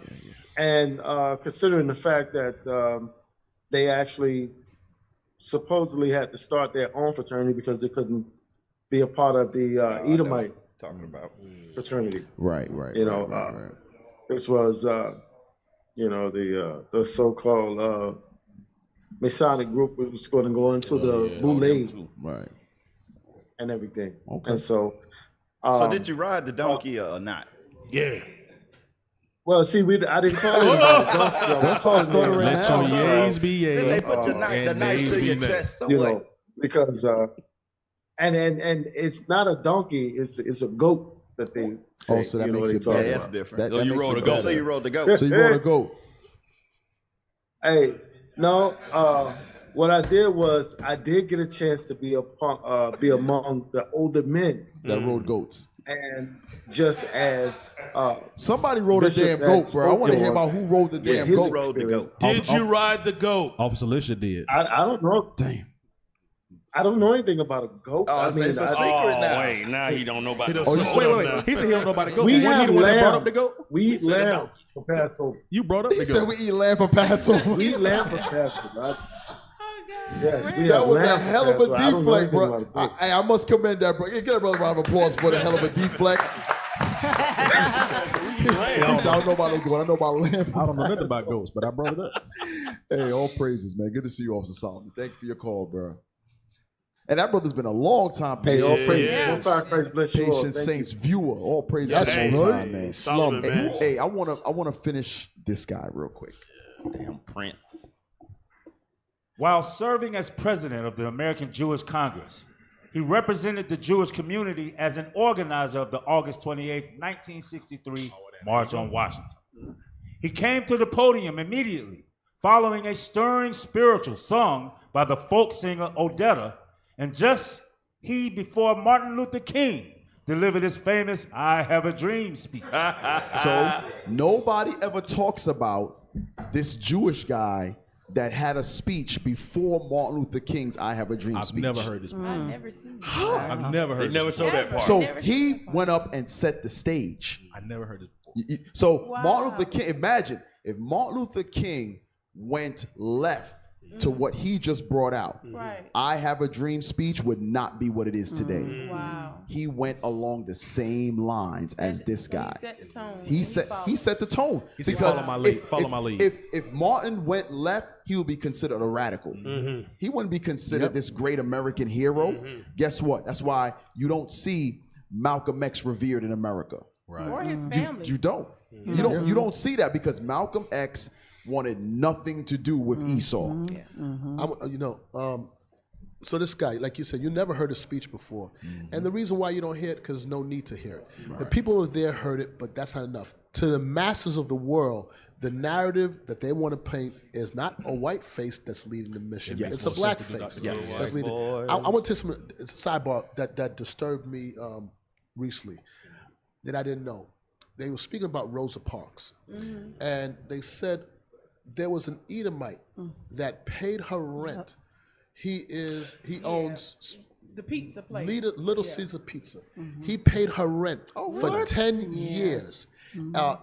So when I heard that, I'm like, this woman been through all that she's been through, and forget about what we do. I'm talking just black people. Black people ain't what I want to use. Yeah. You're going to tell me, with all you rich niggas out there, like you said, we don't revere our own. This woman, a white man had to come. You gonna tell me none of you niggas could have paid her rent? She should have been comfortable for the rest of her life. Just because you knew the strides and struggles she's been through. Facts. Just for that. You gonna tell me the Malcolm X wife and family struggled? They went through all this stuff and they wasn't being taken care of. Meanwhile, you niggas is buying chains. And that's why I said you can't. The black man tell you can't respect him. He's a clown. He's a clown. He's a clown. The only ones that I put any faith in is the ones right here keeping these commandments and stand for what's right. Facts. If we had those resources, there's no way one of those sisters that's laboring out here is going to ever need. That's a mother to the nation. And you gonna tell me nobody take care of her? Meanwhile, you niggas is popping champagne and doing all kind of nigga nonsense. So, and this clown, I'm sorry. So the same NAACP that can give out millions of dollars in Didn't take care of scholarships couldn't set $1 million. What, $1 million would pay this That lady woman, rent for that, years. that woman should have been.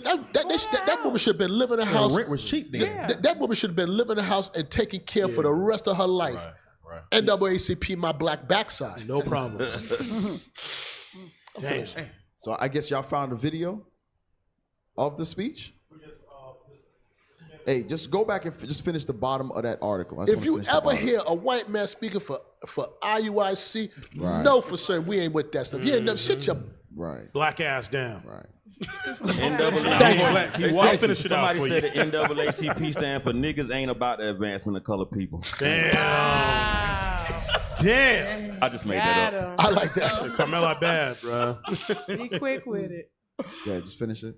Dr. Pence's address is remembered for its contention that in the face of discrimination, the most urgent, the most disgraceful, the most shameful, and the most tragic problem is silence. Now, I want to paint the picture.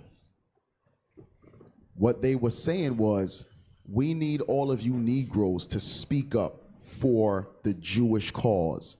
You cannot be silent. Once they got what they wanted, their asses became silent. Yep. Y'all notice that? Yep. Always. Where the hell was all of these Amalekites during Trayvon Martin's rallies? Right. I know IUIC was there. Yeah. Where were they during Eric Gardner, Sandra Bland? I thought the most shameful thing is silence. They was creating in the face of discrimination. They was creating a Canary website. Yeah, literally. That's what they were doing. Thank you. Yo, come on, black people, man. Yo, we cannot. Please don't let me believe that we are that dumb. that we can't forget what you think we believe. This is fact. Right. This has actually happened. When do we galvanize under something that's meaningful? And the only thing we have is these commandments that will get our minds right. To change. Damn. So, go to the screenshot. Go to the screenshot. Because you can find this information that we're about to show all over the internet. There's a ton of books. Bishop goes over them all the time. History's brought out all the time about it. So this is just on the internet. It's an article written by 2 authors, and they go into the relationship between blacks and Jews, right? So let's just read a little bit of that, then we'll go down to the highlighted areas. By Huey L. Perry and Ruth B. White. The post-civil rights transformation of the relationship between blacks and Jews. So this is after civil rights, right? Go ahead. The relationship between blacks and Jews in the United States has been the subject of considerable discussion for more than a decade and increasingly in recent years. The focus of this discussion usually is whether this relationship, once characterized by support and cooperation forged as allies in the civil rights struggle in the South, actually has taken a turn for the worse in recent years. The position taken in this paper is that the relationship between blacks and Jews has been transformed from one of support and cooperation during the civil rights movement of the 1950s and 1960s to one of conflict and suspicion during the 1970s and 1980s. The objective of this paper is to examine the causal factors behind the deteriorated relationship between these two former allies and to provide appropriate analysis and explanation. So there was never a real alliance between so-called blacks and so-called Jews. There was never an alliance. It was only an agenda. So like you brought out, Officer Carmela, in Sirach chapter 12, when adversity come upon thee, you shall find him there first. Right. So once the allegiance ran out, they was like, nigga, get out my neighborhood. Now, let's go, for time's sake, go down to the highlighted parts. So read that sentence beginning in there. This was the... Yes, sir. This was the beginning of a history of inequality in the relationship between blacks and Jews. Quote, Jews were traders and masters. Blacks were merchandise and slaves and servants. Unquote. Jews were accorded civil liberties and enjoyed social status among their Christian peers. Many were viewed as respected members of the colonial society. So the colonial society that we hear about in American history, they were Amalek. So you know when the 13 colonies is being established and all of that, that was Amalek. Bam! Bring it out. That was Amalek. So he knows 12 family, 12 tribes. Yes. He want to add himself, so we just gonna make it 13. There you go. Go down to the next highlighted. Slick bitch. Go down. Start somewhere in fact. How about that? Start at the top of the pattern. The pattern of Jewish acceptance of the subordinate position of slaves continued into the 19th century until the Civil War. Which Bishop brought out about the Confederates being Amalek. So you see how it all lines up. The Bishop's been bringing this out for years. Nobody wants to believe, but all you have to do is just Google it. It's right there. Since Negroes only believe Google, they don't read books anymore. Go ahead. In fact, according to Roberta Furlich, in the pre-Civil War South, there was a disproportionate number of Jewish slave owners, slave traders, and slave auctioneers. So in the South, it says you might see all of these slave owners, slave auctioneers, plantation owners. It says a disproportionate amount of them was Amalek. So how is it? You got to think about it. Timeline-wise, we start out as slaves under Amalek. Fast forward to the 1950s. Now, all of a sudden, they want to be our friend and help us with a civil rights movement when they destroyed our civil rights for centuries. Then once they got their state, they got their funding, they got blacks behind them. Black preachers in church today is telling Negroes to support Israel. Right. Today they doing it. And anti-Semitism. Today, Stop anti-Semitism. But after the civil rights, once the 1970s hit, they said, "Nah, we don't need y'all niggas no more." Done Because deal. we were destroyed. We were destroyed there. Hey, Cap, that's crazy. Because, you know, Bishop always touches on the financiers, Lloyds of London, things of that nature with the ships and things. So this is like what you say, just the whole damn grand scheme of what they did. All the pieces of the puzzle is there just now. everything there now. Even what they did to Germany. Yep. Like, you know how you said, Bishop, they pretty much put themselves there, but for the greater gain of Of course, their Oh, people. yeah. It's They freaking, position themselves. Yeah, position themselves. Yeah. Same way we went crazy, over man. the Rothschilds establishing the Federal Reserve. Reserve Bank, right. They leveraged themselves because they were lending Europe and Germany during the wars, paying. Let me tell you, Amalek Both sides. is a different kind of devil. That's crafty. They That's were blue funding both sides of the war. They were getting what? They were getting leverage. So when it was time for the Federal Reserve, who could speak up against it? I've been funding y'all all this time. The same money I'm giving y'all, let's put it all in here. And guess what? Now they control the entire monetary value of everything in the world. Hey, Cap, and that's why it goes back to what we were saying about the different tiers of these devils of Esau. These are the. That's you're right. I'm telling you, and amongst Esau, a lot of those other families of them, they despise them. Right. Yes. They despise them, Yep. but yet they'll work with them because at the end of the day, we all family. But Amalek is the blue blood. They were the ones. That's why they're the ones that you see prominently as the psychologists. Yes. The father of psychology, the father of sociology, the father of propaganda, the fathers of banking. They understood to control the world globally. To have real dominance is they have to have global control. So you was talking about the banking system. What they understood early on was that they would take their family members and move them to different places all around Europe. Yes.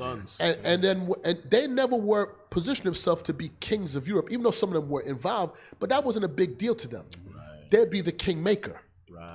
We control the money. We control the armies. A lot of those kings didn't have the power that you thought they had. It was their lords that they had in their different lands that had armies that when they called the war, they would call all their lords in. And their lords would bring their armies in. These men, I'll be the lord of this land because I'm going to be the landholder. These people are going to live on my land. So what they would do was they would move their families all around around Europe. And then when you had these people that were wealthy that wanted to travel from Prussia to Italy, you wasn't traveling with a big chest of gold. Because you're riding roads, people can rob you on ships. What they would do was like, leave your money in our banks, we'll hold your money, we'll protect your money. And when you get over there, here's this letter, it's my seal, hand it to this person over there, and they'll give you that money. And we're gonna charge you a little percentage opposed to you doing it. And that's how they made their wealth. And they understand that that's how they began to start trust interest, and that's how they get us in debt today. It's a big scheme. But here's the point behind it. It infuriates me. It infuriates me, and the only thing that holds me together right now is Captain Cashmere's voice. I thought it was just me. You know, Bishop, got him. It serves a purpose though, because What, his voice? everything that Amalek did, because when you look at it from the grand scheme of things, the entire world belongs to Israel. That's right. So it makes sense strategically for them to control every aspect of our lives. So that way, even if we did some kind of way, let's say that they mess up and we do come together, they control everything to shut us down. It served a greater purpose. It's like they're letting it out now when you watch them shows like Game of Thrones and The Last Kingdom and things like that. How they had the Iron Bank. And so how it controlled both parts of the war, or The Last Kingdom, how you was just talking about, Bishop, how they had they put people in position in different places. They wasn't in power, but the men that was under them was in power. There you go. Right? They showing us what they're doing. Like, but it's the pride. Like, why would you put that out? That's really what actually happened. It's like they ain't gonna know. The Lord said He's gonna make their tongue to fall on them. It can't help but tell on, bro. Esau, I've been looking at that. He can't. The Lord put that in him. He can't help but write it down and tell what he did. Like, he can't help but do it, and that's the only. That's his pride. That's his pride. He just can't help himself. Esau actually thinks that they're going to defeat Christ. Yeah. They actually do. There's a I I can't think of the name of the documentary, but there's a clip where this Edomite who was, I guess he had like high level security clearance or whatever, he was explaining the purpose and the reason why they created Space Force X. And he literally says out his mouth that they created it to force the return of Christ. Damn. That's what he literally said. Listen, we got 5 seconds before we go to commercial. We want everybody to stay on, tune back in, and the only way to do that, get Captain Cashmore to say, come back. Take us out, Captain. Take us out, Captain Cashmore. Stay tuned to Patient Saints Radio. Oh, so they're coming back now. Just get smooth with it. I'm sealed.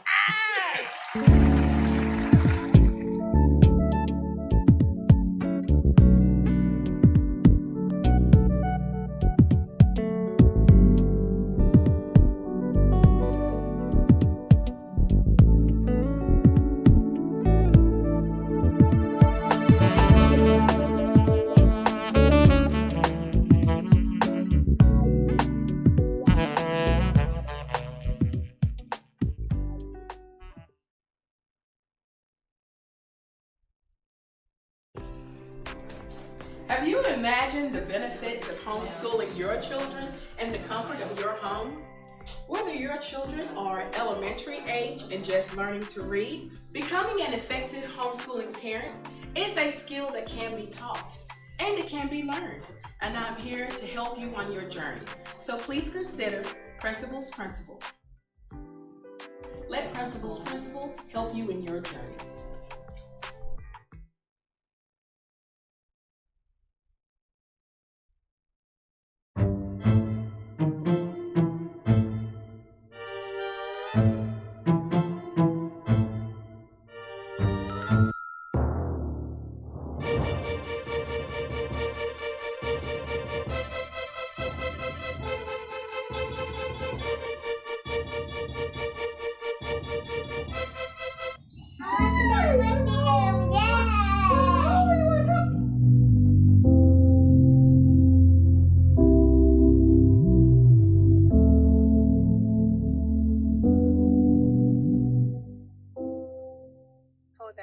Let me get myself together. Just let me know what you want me to do. Tell me, just so you won't be alone. Introducing Ophirus Creations, your go-to clothing store on Etsy. Our collection features the finest quality clothing at affordable prices, from fringes to ponchos, multicolor bullion fringes to metallic fringes, t-shirts to waist beads, and colorful skirts to maxi dresses. We have everything you need to elevate your wardrobe with a wide range of options to choose from. We guarantee that you'll find something that suits your style. Visit our store today and shop with us to discover the perfect piece to complete your outfit.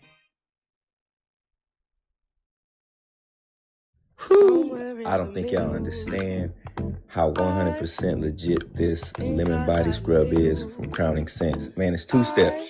Put it on, rinse it off. Correction, it's 3 steps. The 3rd step is to smell good. Don't forget that one. All right. Now this hair growth oil, which should really be called the beard oil, is undefeated. Your beard gonna go from scratchy to classy. Don't sleep on it. Go get you some, man. You're not gonna regret it.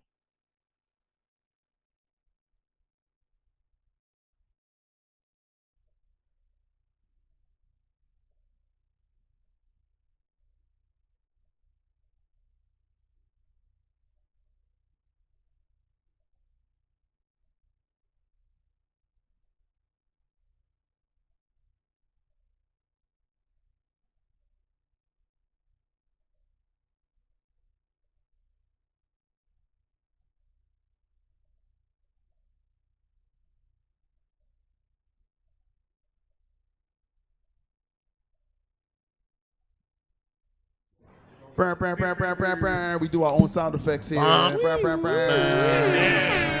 it goes. They finally woke up. Come on, MLK. Come on back. Hey, all praise to the Most High. We back on Patient Saints Radio. The #1 radio station in Israel. Yeah, so as you can see, and real quick, we want to put a Officer Lish. I just put something in there in the fire joint, so that we can just see, because Bishop made mention of Rosa Parks. Bishop can Nathaniel sent something real quick. Shout out to the gang warden. Yeah. Hey, you know what's funny? I found a clip of game wardens looking through the woods with binoculars. Can we see it? I gotta find where I put it in one of the groups, but I gotta just pinpoint it. Hey, this brothers wrote, Tyrone works for Fed now.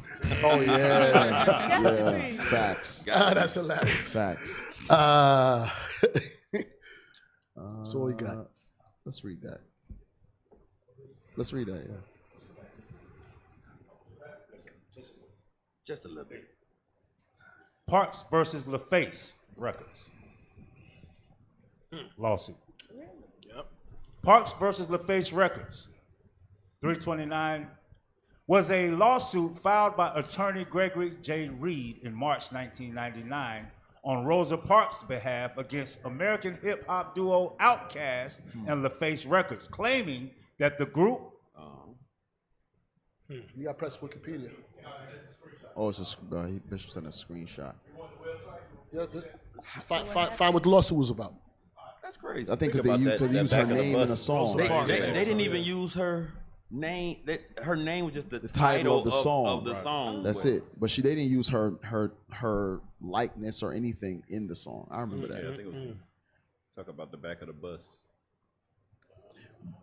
Oh yeah, hush that fuss. Everybody move to the back of the bus. South got something to say.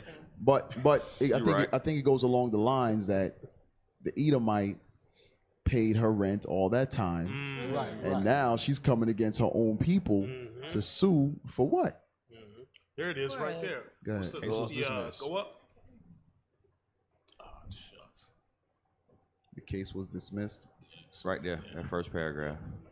I'm assuming that's where we at, Cap. Right, yeah, that's the first paragraph of the same thing that was just. Okay. Some would say the song's chorus. All right.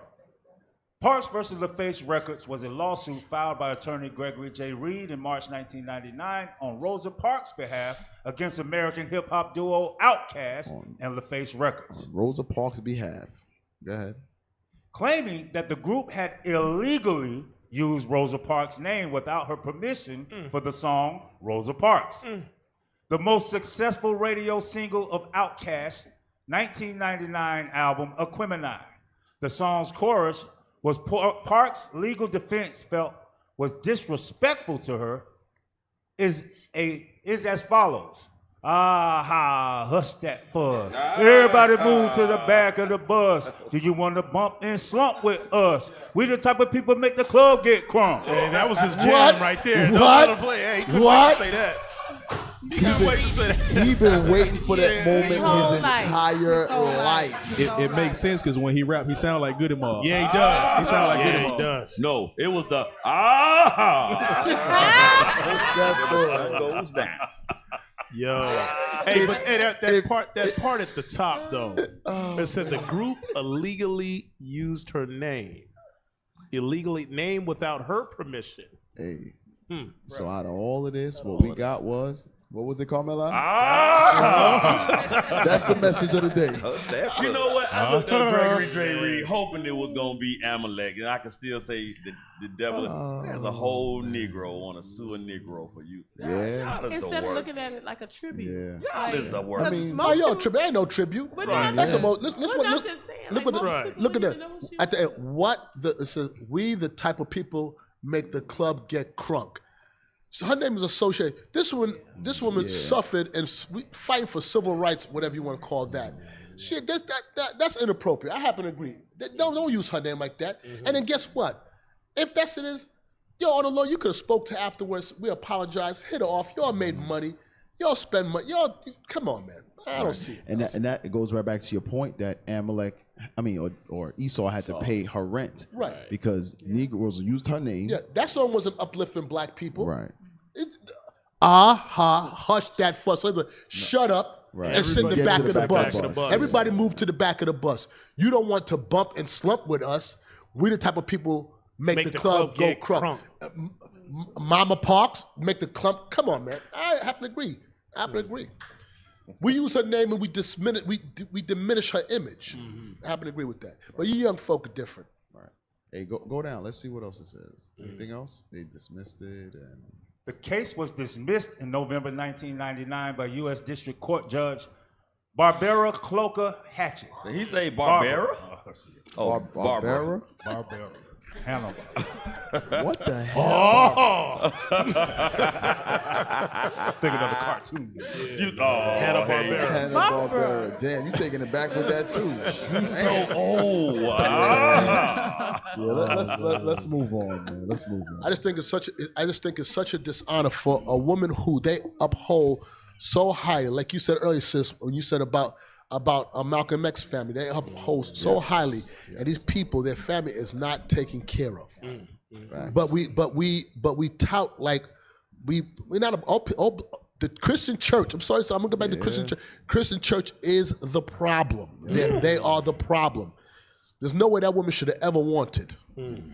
They stand on her platform that she was the woman that did this, and they don't take care. We don't take care of our own. Meanwhile, this Leo Frank, a little perv rapist, they go all out. They still 50 years later fighting to clear his name. The hell is this? Even that Edomite that strangled that guy. Yes. He got $2 million in a day or two. In a day or two, come on, man. And she can't pay a rent. A white man have to come. Once again, white man saved the day. You black men is a joke. And the white man said, all I gotta do to become a millionaire is kill a nigga?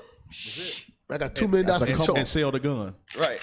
All right, they was selling Skittles and guns from George Zimmerman. Yep.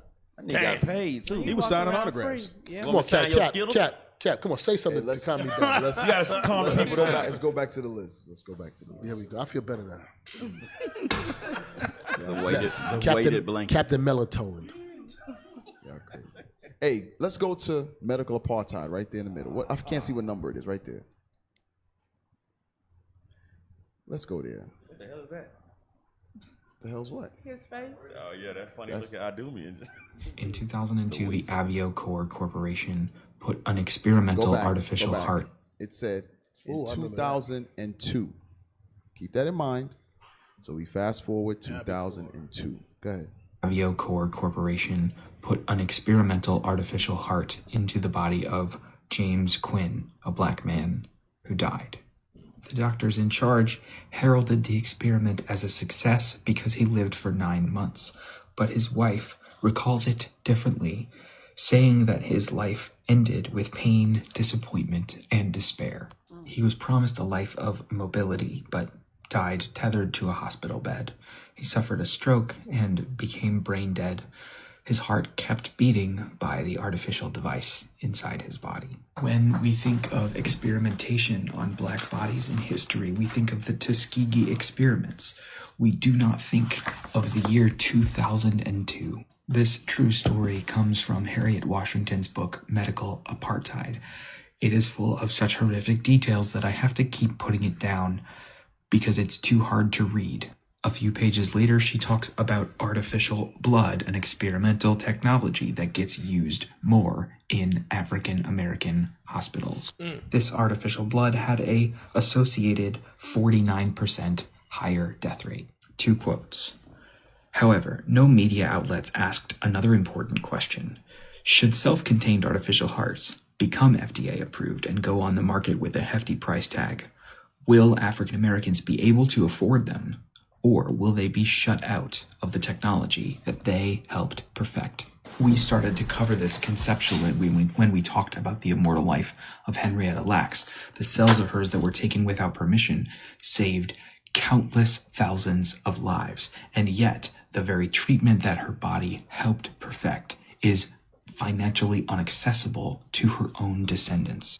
But it isn't just medical technologies that are used in an experimental, non-consensual way to the detriment of the black community. Dr. Ruha Benjamin, in her 2019 book, Race After Technology, explains this. Crime prediction algorithms, like prison sentencing algorithms, and like facial recognition systems, are experimental technologies being developed that have a detrimental effect on the black community. But before I give you more examples of doom and gloom, I want to look at one bright spot. I learned about the power of bright spot analysis in this book, which incidentally was also recommended in this book. These are 2 of the books for hope that I mentioned in a previous video. Hundreds of thousands of you watched the video where we talked about the pounds of racism birth weight gap between races in this country. Krieger found the black-white mortality gap shrank from 1966 to 1980. later, another study found additional improvements for black infants from 1965 to 1975. Why? The food stamp program,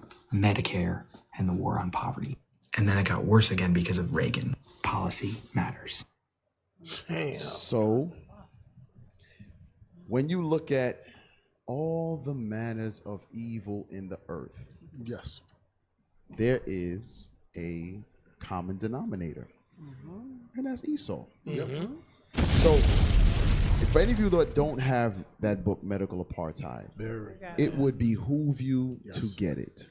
I actually just finished it a couple weeks ago, and it's Crazy, unbelievable. To see the atrocities in 2002 is what they just went over. So a lot of the medical feats and the medical accomplishments that the white man is revered for as being this great breakthrough discoverer of whatever. Frankenstein. Right, that's a good point. Perfect name. Yeah. He is the Frankenstein, Hamlet, one. too. He is experimenting on us. And a lot of times, remember, we went over the plasma as well. Yeah. How they have all these plasma centers that draw. Jake lines up because they Yes. get paid for plasma drawn from And their they blood. get millions. But the Sister Nana, what is the plasma for again? It's for making medication. Yeah. No, I mean, why do we have it? For our body, like Yeah. in our blood. Yeah. It's for us to. Actually, I'm not even totally sure. It's a part I know of it's. the- It's I just thought a it was part a part of of your your blood. blood. It's a part of the It's a whole part of makeup. your actual Yeah. blood, Yes. right? It's part of But your they pay Jake pennies and they line up And and, they give made- that plasma. Now my point the is, liquid part. it's Right. necessary for you to have, and now your body have to does have it. make more. Yeah. But you got to think about what kind of medical Frankenstein movement did they do to figure that out? Right. So How many trial and errors to get to this right here? Right. All the Right. different medicines Right, and everything. right. How many people did they draw all your blood I out? was just about to But say, it's they just- saw the nigga dry somewhere. To They're like, find out well, how much take is that too much. much. That's in the book. That's early on in the book. They were doing that. Yeah. So, next question, what was you gonna say? No, I was just gonna say, it's literally they'll give you $30 to $40 to $50 for the plasma when Not you even go that. in. Yeah, like sis, she worked on the side where they actually did the plasma. I worked on the side where they produce it into medicine. And when they produce it into medicine, literally for a pallet of the medicine, it goes anywhere from $9 million to $24 million per pallet. And we would produce 3 to 5 lots per week, and then each lot would have 3 to 6 pallets. Yeah. So it is a $1 trillion business. My dad used to go. Yeah, when it's I- a when we was little. you wouldn't believe it. So- You wouldn't so- believe It's it. called golden, liquid gold. Liquid It's gold. mostly made of water. And it's coming from who mainly? It's coming from Jake. us. It's From coming us. from us. You know, it's Damn. And until we went over that, I've seen the plasma centers, but I just thought it was like dialysis or something Yes. like that. No. You don't But see they it. do You that saw it. also with us after we've given birth. They take the cord Yes. blood. There's something about the blood in Placenta. the placenta, right? That blood is used. They do run tests on it, and they use it for. Yeah, they trying to get that thing whole. They Right. be Yeah, mad they if do. it Yeah, busts. right. They If get it mad. busts in that pan, you know, they be trying to wanna get it come in all that the way pan out. and get. If it busts, because I remember I think my first son, the lady, she was getting it out and she ripped it and all the blood went and like they was like visibly upset. You know what it is? They want that because they said that's when the blood is at the purest. So people who have blood diseases like leukemia, bone marrow, they want that blood before anything, before it really is in the world. Bad wording, I'm trying to say, but it is as pure as you can get it. Now back to that biocarb, that guy. Here we go. Let's just play this game. Who do you think is behind it? Right. Amalek. Amalek is the owner. He died of pancreatic cancer. Yeah. Of who? Of That heart. Oh, the heart company. You know what you're saying, Cap? That was true. We look at these. We hear about these incredible researchers and innovators in the medical field. How do you think they got there? Right. How do you think they understood that when you when you go into somebody's brain, the front lobe controls this, and the back lobe this and this? They would have. How would you know if the person is dead? How would you know if you poke here, this arm is going to go up? How would you know that? Other than somebody being alive, you cutting their head open, and then you slowly poke to see what does what. That's when they realize that the brain don't have nerve endings. Like the skull, you feel pain on the skull, the Right. skin But of the not skull. yep. But once that top part off, you can keep them awake. Because I was watching this thing where they were doing a surgery on somebody, and Dude they was made him up. keep He was playing the playing- guitar yeah. because they needed him to keep functioning while they was like, a little more to No. the right. Yeah, and we went to a Hey, he was playing it good too. Yeah, they was, he was they was like, As it was "Oh, going that's down. too fast. We went to a cadaver lab. Like they preserved the body long enough to like see fingers move in the lab, but the body's dead and stuff. They move you, but you donate your body to science, and they like move donation. your May I body. say something? Yeah, you got the organ donor to get your license cheaper. Yeah. That's you. Just back to what we were talking about with the plasma. It says, where is plasma developed? In the embryo, cells found in your umbilical cord produce plasma cells. So they have their reasons why they're always. And I've also had nurses and midwives tell me that my placenta, and I've heard other sisters say the same thing, there's something about us as Israelite women, our placentas are different from Esau. They said that ours are thick, full, healthy. They've never seen a placenta to look like that. So it's something about us, I guess, as you know, like the scriptures say, we give birth lively. The Israelite woman So they lively on the stools. has what they want. That's right. Hey, that makes sense because I know, I forgot who had told her, but she said when we had Anissa, make sure you don't cut the umbilical cord right away. Right. Keep it attached and let the last of everything, as you're saying, Mama, come out into the baby so they can draw and extract. You're not supposed to cut it right away. So you think about it, they pay us to donate our blood and plasma. They pay Esau to donate his sperm. So they take from us to build themselves up, and then they donate their seed. So you got women like the Brat can bring forth more of their babies. You know, it's a crazy circle. Yeah, it just took me somewhere. Off Cilicia, I just posted a link in the fire group. There's a brother who patented something or had a copywritten where nobody can take it from him.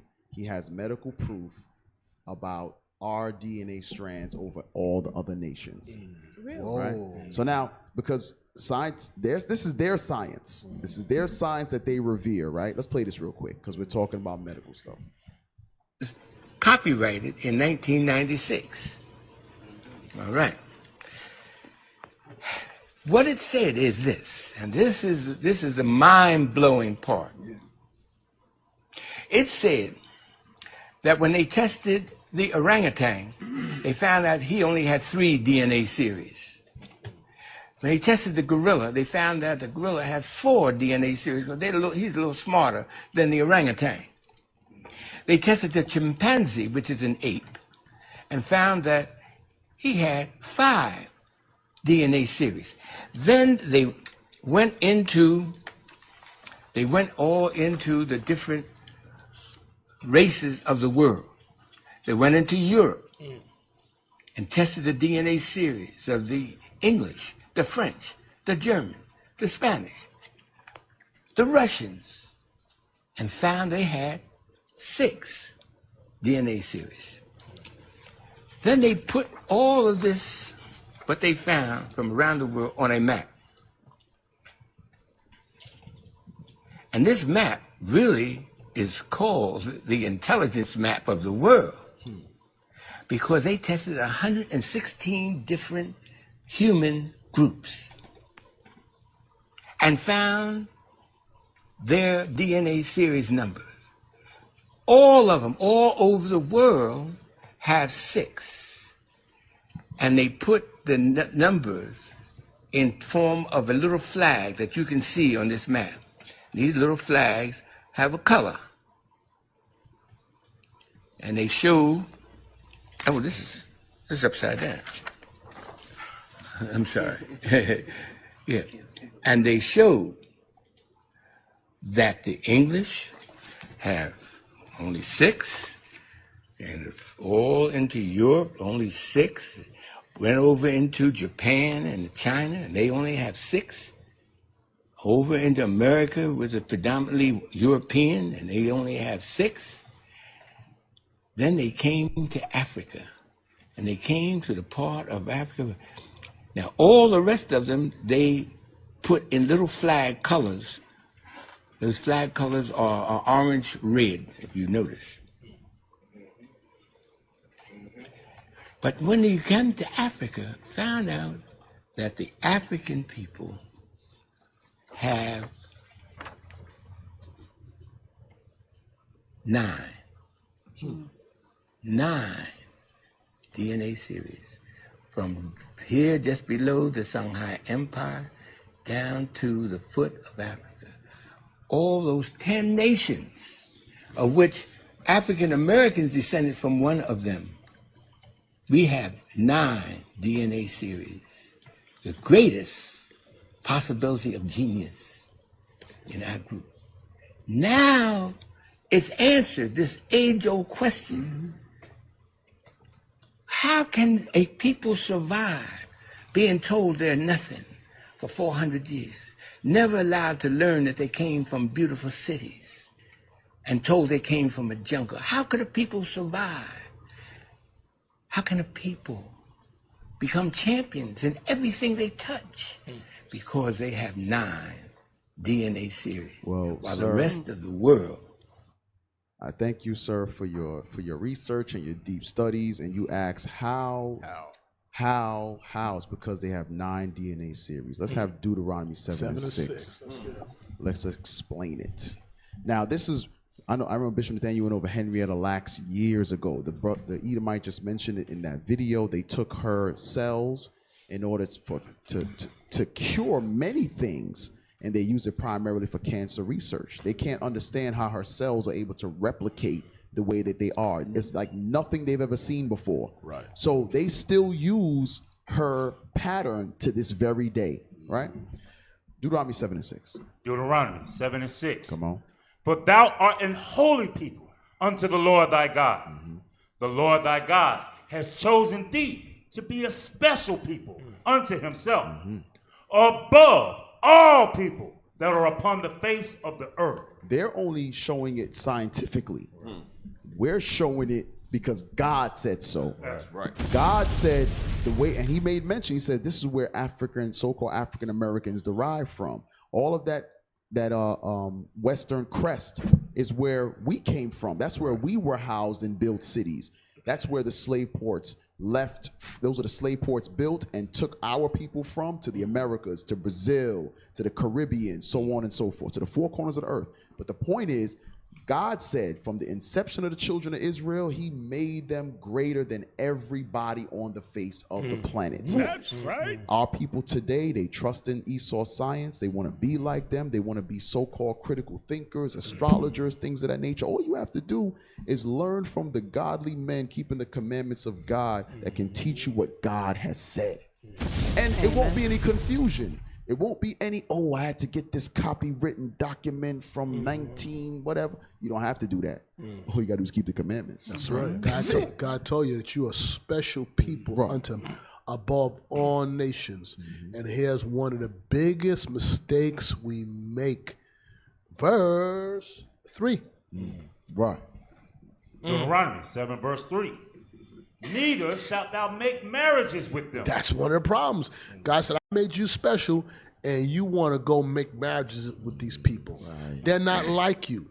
You can't find a woman. You cannot find a woman that is fitted for you other than bone of my bone. She must be of your own stock. You can't find a man that will equal to another man if he's not the Israelite man. You women let these other nations plant seed in you. That is an inferior seed, an inferior man. You take a woman and she give birth to your child, that's an inferior child. And even though it has your sperm, it's inferior because its mentality is tainted by its ungodly host, the mother. She is not fit. She is not fit to bring forth the Israelite child. God said, don't deal with them. Hey, can I back that with, let me back that, Bishop, with what you said, because they are inferior, thus saith the Lord. First Ezra 8. 69. Yeah. Bishop hit it right on the head. First Ezra 8. Go ahead, read. First Ezra, chapter 8, verse 69. Pardon. Sorry. Oh. Can't call it before you get there. I got it for time's sake. First Ezra chapter 8, verse 69. Yes, the nation of Israel, the princes, the priests, and Levites have not put away from them the strange people of the land. And that's still taking part today. We just read that in verse 3. Bishop just said in verse 3. In what? Marrying their daughters, or our daughters marrying their sons? Y'all still have an affinity towards these people, but they are the base. They are the hosts. They're the base people. Go ahead. Nor the pollutants of the Gentiles. Not only that, it says that these people are pollutions. Their customs, their ways, their holidays. Taint the seed. Tainted, very. Read that from the top. The nation of Israel, the princes, the priests, and Levites have not put away from them the strange people of the land, nor the pollutants of the Gentiles. So let me stop. Go ahead, Bishop. No, you're not gonna pull me down that road. Put the battery right there. I think you're driving. Okay, I'm gonna say it. No, I ain't gonna do it. So no, go ahead. Just move on. Read. Don't listen to me. Hey, but anyway, just like the Lord said, these pollutions, like we said, their doctrines, the way that they think. Okay, go ahead.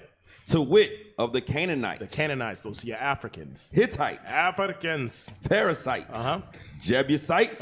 And the Moabites. Chinese. Nilotics. Yes. Egyptians. The Egyptians, also Hamitic people. Go ahead. And Edomites. No, read that one more time. And Edomites. They have not put away the pollutions of Becky. Can I get one? Come on down. Can I get one too? Come on down. No, we don't. Oh, you want more? There's All right. more. Yeah. For both they and their sons. It says both they and their sons. Come on. Have married with their daughters. And what happened? And the holy seed. Whoa. Don't run past that. And the holy seed. So going right back to what Bishop Kenai said, the holy seed, meaning what? The seed in my loins is set apart and should not be with the pollutions of this world. Right. Should not be with these type of people right here. The inferior type of people. That's what you say. That's trash box. That's trash box. Oh, damn. You dumpster diving. Damn. Finish that out. Sucks to be you, and the mingling. And the holy seed is mixed with the strange people of the land. And from the beginning of this matter. Go ahead. The rulers and the great men have been partakers of this iniquity. Damn. So it's still perpetuating today. Still want Becky. Still want the flat back mingling. Still want Becky. Yellow pancakes. Jump to verse 85 real quick. Damn. Martin, you all right? Verse, verse 85. Moreover, ye shall never seek to have peace with them, that ye may be strong. That mean we may be what? That ye may be strong. So how did we become so weak? Right. Damn. Because we sought peace with them through their religion, through their educational system, through their sciences. This is how we get peace with them. This is what Martin Luther King did with that wicked rabbi, Prince or Dr. Prince. Yeah. They sought peace with them. And look how weak the black man has come today. I remember, and I wasn't able to attend the Memphis 60-man camp. Yeah, man. I remember I sat home in my little mini ass garment. I didn't have on a garment, but in my mind I did. Because I didn't get a garment yet. Because that's a whole other story. I sat home in a mini. In my mind, it was a mini garment. You don't want to know what I meant. Trust me, Bishop, he'll be both. He said, I didn't have a garment. I'm like, okay. And Bishop Kenai was teaching, and he's asking, where are the men at? Let me tell you. And it's sad that you have to ask this question when you have all of these big, brutish, so-called gangsters that can take over neighborhoods, that can take over the Carter downtown Harlem, things of that nature, but you can't stand up in the face of your oppressors? Right. But you stand up against us. Oh, all day. We the enemy. We the enemy. The hell is this? Hell is this? It's madness. So we've become weak by the peace that we seek. There you go. Damn. Fire precept. Fire. Let's read that precept again. That precept fire. Verse 85. Moreover, ye shall never seek to have peace with them, that ye may be strong, and eat the good things of the land, and that ye may leave the inheritance of the land unto your children forevermore. So that precept right there is a head bust. If you ever want to be on top and rule, you cannot make peace with your enemy. Because the minute you do it, you are weak. You are weakened. We keep on looking to them to save us, the people that cannot save us. The people cannot help it. They're not working on good. And then we'll bypass our women for their women to plan on seeding these women that are unfit. They are unfit hosts. They're unfit. Damn, Bishop. So you might as well say when you brothers did it, man, your child, even though they could have fully developed in the womb of these hosts, your child is really malnourished. You're done. Like you didn't really got all the DNA, you ain't got all the. Ain't nobody want no Cambodian breast milk. Spoiled rat juice. So you denied the true, like as it says that heritage. You denied the true heritage. You basically messed up everything. It says trust in the goodness of thy stock. That's right. That's the precept right right there. there. Race may be magnified. The die race be made. Damn, you are killing in the head right now. That's it right there. Damn. Can I get one Deuteronomy 33? Bring it out, please. Oh, my bad. No, I was just gonna say, like, reading this now, it makes sense when you read in the scriptures, like you read about the things that David was able to do and the things that Samson, like these Israelite men were able to do, and because of sin, it's almost like Most High shut down portions of our DNA, so we can't be as strong as we're supposed to. You know, it reminds me of that movie Lucy. If you ever seen Lucy, how throughout the movie she was unlocking different portions of her brain. It made me think of like that's how we're gonna be in the kingdom. You know what movie reminds me of? Hancock.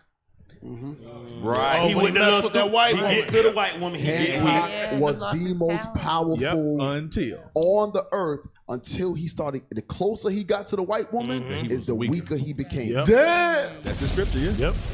Damn. Remind me about it. And he wanted her, right? Yeah, he wanted her. It was like this attraction that he couldn't fight it. But he kept saying, because he didn't remember he had lost his memory. He says, I feel like I know you. And then as soon as they got closer, it started thundering and lightning. He became a human. Sparks and shit. You meet you. He was. I forgot that. That's how Negroes look at the white woman. But she abandoned Look at him. that fat. She 333 pounds. She fine. When he lost his memory, when he ended up when he lost his memory, she abandoned him. Like the scripture said, they're gonna all go back to their own But when she land. abandoned him, he became the superhero. Right. He was flying around drunk. And when he was from the white Putin, when he was without her, it's like he couldn't function. He was drunk. Right. But you got all this damn power That part. to You an crush alcoholic. anything, and you wallowing in your sorrow because you can't have the white woman. The black man's kryptonite. Personally, that movie was far deeper than a lot of us took it for. Yeah. And that's the black man's kryptonite, the white woman. Sweet white glory. What's wrong with Yo, we got a Zoom caller. What's wrong with this guy? He said, "Hey, Pickleys." Shalom. Hey, shalom, Pickleys. Shalom, Bishop. Shalom, Bonjour, bienvenue.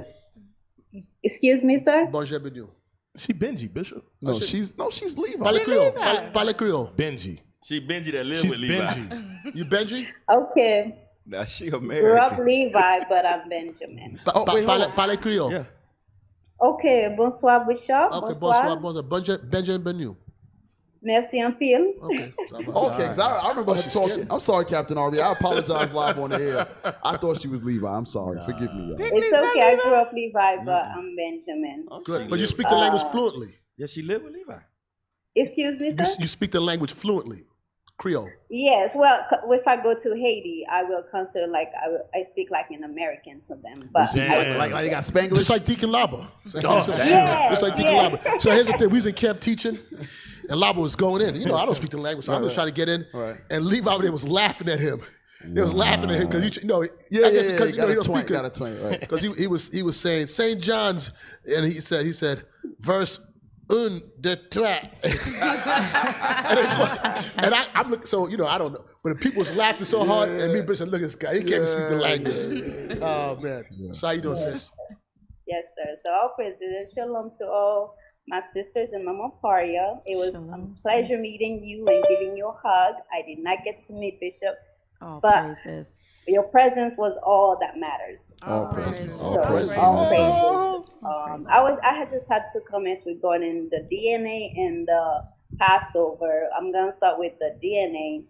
What you guys brought out is really heavy, and I feel like if our people knew how great they were, they would give themselves a lot of value. Because before the truth, I did not give myself value. Like I thought I was that. I hated my skin color because I was dark. I wanted to marry a white man because I'm too dark. All these things I have because Esau know the truth about us. So therefore, to keep us in the dead state, so they tell us lies, they keep us down, but really they know we're the greatest people on the earth. That's right. And so that's why a lot of our men are cleaving to the white women. And the white women, they love it because they know that, these are gods. Like, shoot, I'm going to have babies with them and my babies are going to be gods. But our women do the same thing. But unfortunately, their kids have no inheritance in the kingdom because their babies is Esau. But the black men, their kids has a chance. But always to the Most High. But it's just like, it's so sad because that's the trend today, where a lot of our people are cleaving to the other nations and, putting aside their black kings and their princesses and daughters of Sarah. So I'm just thankful for this truth because if it was not for this truth, I don't know where I'd be right now. So I'm thankful for my new mindset, and I love my skin color. I'm black, darkly black like Christ. That's right. That's right. So thank you so much for all leadership. Shout out to the General, Bishop Nathaniel, Bishop Yaosat, Bishop Culinary, and all the deacons, captains, officers, soldiers that are doing amazing work in Israel today.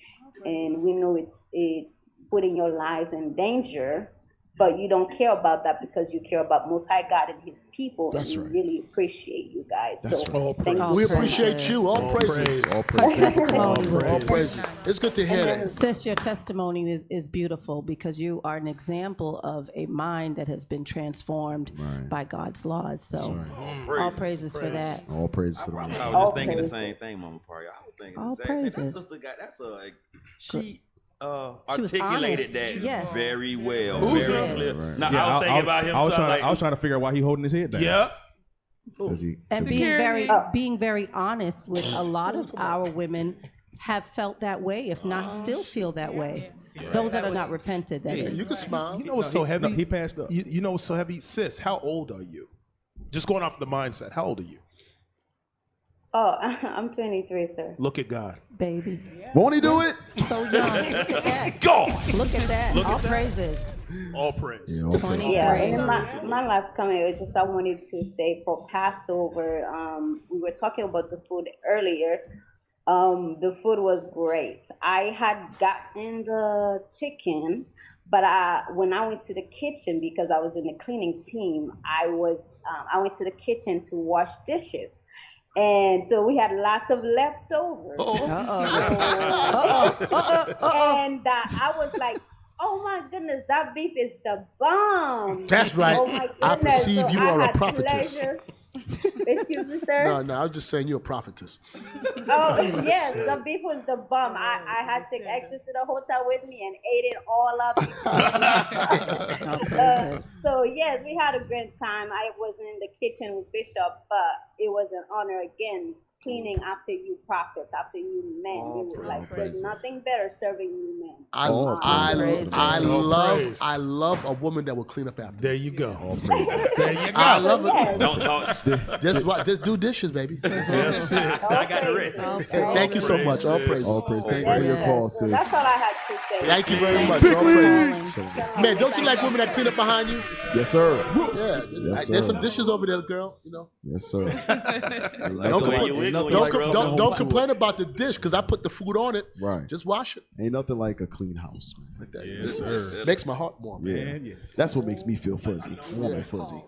I like when my house smells good. Yeah. So a clean house is like Captain Shemaya's voice. So she wiggles so nice when she's scrubbing clean those. house. Yeah, that's like right. your Yeah, voice. little shimmy right there. It's That's a right. little Good. shimmy from the And then shoulder to they turn it back the other. Oh, don't do that now, girl. Watch out. Don't watch this way and watch that way. Ain't nothing like that. Ain't nothing like that dish shimmy. She started wiggling when she scrubbed it. She was like, ooh. The way you get that detergent in that washing machine, girl. Oh, boy. How you doing, I think you left a sock in the bottom.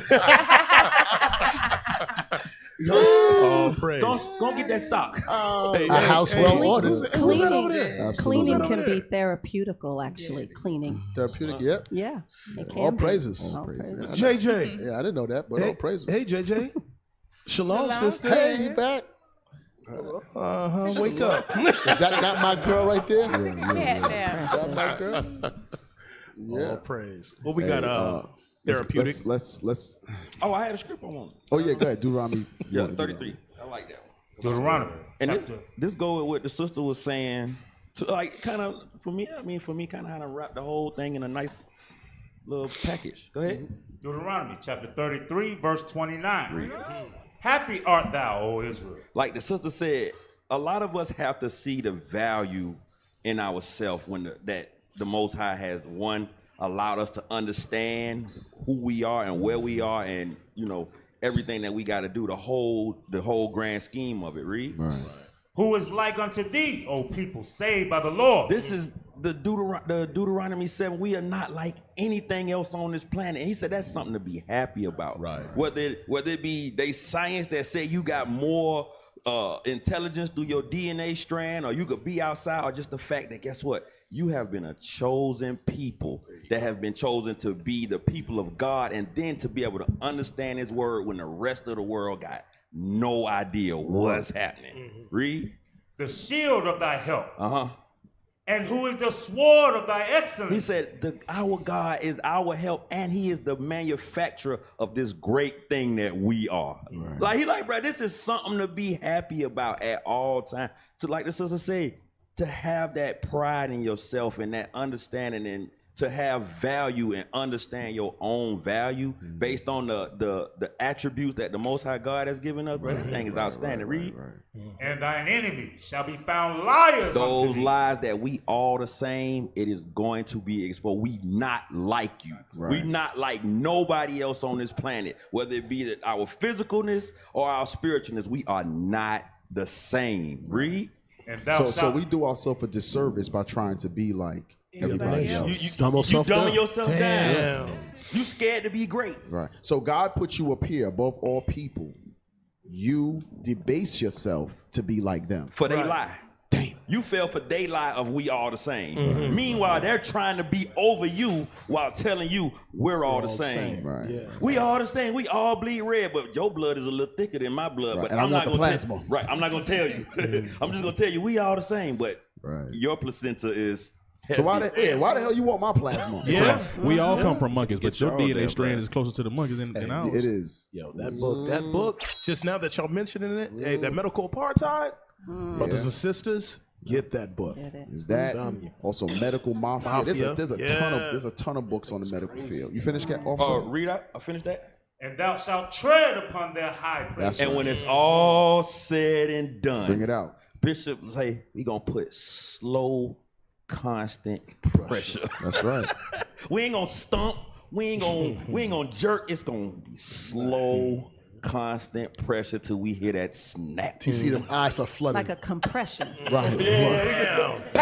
I'm like, look up at me where their eyes flutter. Right. Oh, it's fluttering now. Got they you, red. baby. They real red. Hey, look. One time we had to catch a vermin, right? And Officer Matthias grabbed it in the trap, and it was squirming, and he just kept squeezing it. Put that pressure. And when he was squeezing everything like. That's what I'm looking for. And I'm talking about to the Where did that sound come from? That's the sound he made. Pop out the nose started He's very bleeding. good at imitations, by the way. Sound like a weasel. The nose started you gotta hear his bleeding, the moab. eyes started bulging, and he just was squeezing it. And I was like, bro, you just squeezed the life out of this damn thing. And he was like, it was moving. It's its fault. I thought about that last night when Bishop was. I was like, it keeps moving. The pressure gets harder. Stop moving. Yeah. I'll stop when you stop. Yeah. All praise to the Most High. I'm done. Hey, real quick, play this. Can I get one of them little Per Se fans over here, G? So again. There you go. You can use my fan. You don't want it? That brother heard you. Again, there's always you can't jump when Esau talks. Right. You gotta be like, okay, devil, what you up to now? Right. What are you not saying? Remember the red herring class? Oh, right. Beautiful. So the point is, there's always something behind it. Look over there. Let's play that. They say the I know devil they is in might the ban us details. because the jab thing, whatever. But we gotta put it out. Okay. So Cleveland Clinic is rated the #2 hospital in the world. And so when a study comes out of Cleveland Clinic, people take it very seriously. And this study was devastating for the vaccine. And it wasn't intended to. What they were trying to do was they were trying to show that the boosters have efficacy. And so they believe that there's a 30% vaccine efficacy for the booster shot. But as part of the paper, they showed figure 2. And figure 2 says, hey, if we start looking at a group of 51,000 employees of the Cleveland Clinic spread throughout the country, and we look at the number of vaccine doses that they have, that the risk of them being infected actually increases for every single dose of the vaccine that they get. You get 1 dose. If you're unvaccinated, you're less likely to get COVID. If you have 1 dose, you're more likely to get COVID. You have 2 doses, you're way more likely to get COVID. 3 doses, and they showed this consistently over a 90-day observation period for the 51,000 people. And they're all divided into different groups. It's all working age healthcare workers, not people who are sick in the hospital. These are employees of the Cleveland Clinic. And they basically measured, how does their vaccination status impact their risk of getting COVID? And they found the opposite of what we were being told. Folks is crazy. But so the point is, there was a big push behind getting the boosters, right? But what this #2 hospital in the world discovered is with every booster you get, it actually totally suppresses and weakens your immune system. Damn. Leaving you more susceptible and more open to future infections,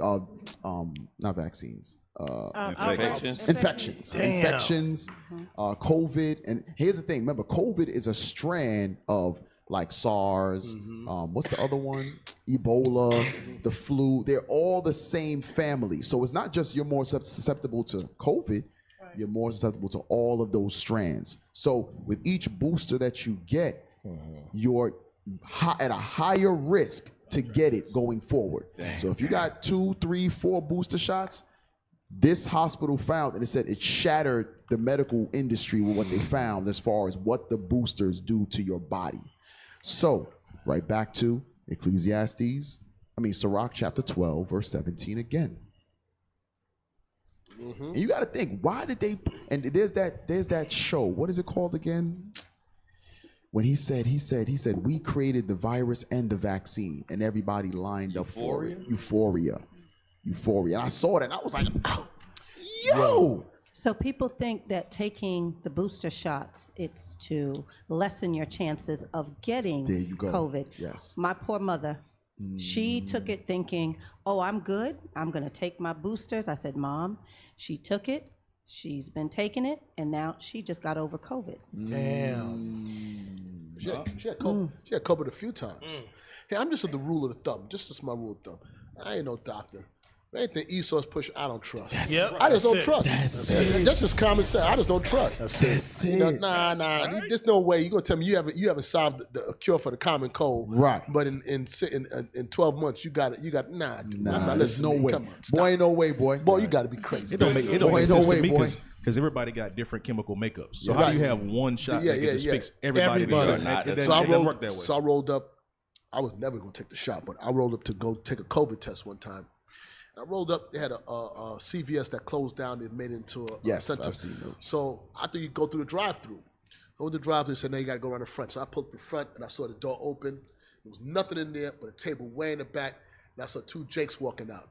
I looked. I said, Go with this. Nah, I ain't going with it. I'm not going to. I'm gonna thug it out. If I got it, I'm not going to go I'm take gonna a test. thug it out. Nah, it looked like a long. It Like looked sketchy in my as mind, hell. like there's a long way in and there's no way out. Nah, Negro. Nah. I'm gonna drink some ginger ale and take a nap. There you go. Send them prayers. Yeah. Put some tussin in it. Ginger. Right. Put some tussin. I tried to tell my mother years ago about the Tuskegee experiment. She always dismisses it. So I brought it back up to her around time of COVID. I said, Mom, she said, well, that's the past. Uh-oh. That's the past. But she trusts in Esau, and so it be. Yo, hey, you know what I think about prior to us waking up, like our parents, how, oh, it's time for you, you got to go get your vaccinations and things of that nature. The damage that has been inflicted on us, like, I think it's crazy. Man, tell me. That MMR shot for the kids. Yeah. Kids got what's it called again? Autism. You can't trust these people, man. Yeah, because when we was growing up, they had another word for them, but it wasn't like how you know what I'm saying. Like now, You never knew kids with autism. Nah, right. No. They used to call them the R word. Right, yeah. And when I worked at Children's, they built over on Druid Hill. Used to work everywhere. Used to work at Drew Hill.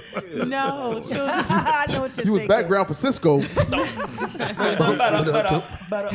Hospital built a hospital on Druid Hill, but it's 8 floors. The entire hospital is just for kids and autism. Yeah, you know what they call them? Hospital. You know what they call them up in New York when you was like that? When you was small like that, they call you bad. You're bad kid. Sit your behind down. The South they call them jitterbug. Hey, you know what fixed that? Ass whipping. There you go. They was in BD class. That's what they gave me. He ain't autistic no more. Some get right. Yeah. You had to fight the BD kids. Hey, that vaccine of didn't I tell you not? Exactly. I got peas. You just made me have a flashback. You beat him. I used to hate them ass whoopings. He just had a flashback. Sounded out. Yeah, mama. Yeah, mama. Yeah, mama. Yeah, Just say it in one dang on sentence. It is South. You know, I noticed there was a sister who was in the body years ago, and she had a child taking whatever stuff for ADD. And I told her, I said, watch him. He sat at my house. He was young, 5, 8, whatever his age was. And I said, look at him play video games. Look at his attention span. He will not move from that. For hours. For hours. I'm like, all he needs is an ass whipping. I'm telling you something. That'll fix him That'll quick. fix it. And stuff, y'all call them jitterbugs.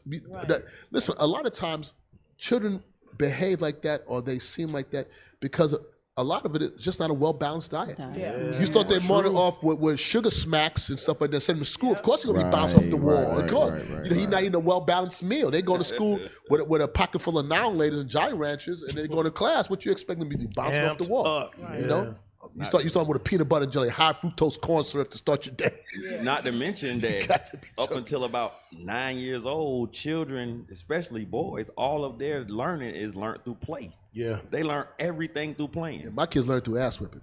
My boys. I mean, they learn how to stop through the ass whipping, but they learn. We're going to figure this. All right, let's go. So you can build these building blocks, I can build that ass. What I go to Walmart, I buy a dozen belts at a time. Damn. I buy a dozen. Yeah, I get you. Don't worry about it. We're going to fix you. We're going to fix whatever problems you have. Hey, real quick. Psalms chapter 12. You didn't want to verse 8. No, I want Psalms 12, verse 8. Because we were going into that Sirach chapter 12. You shall find him there first, right? Psalms chapter 12, verse 8.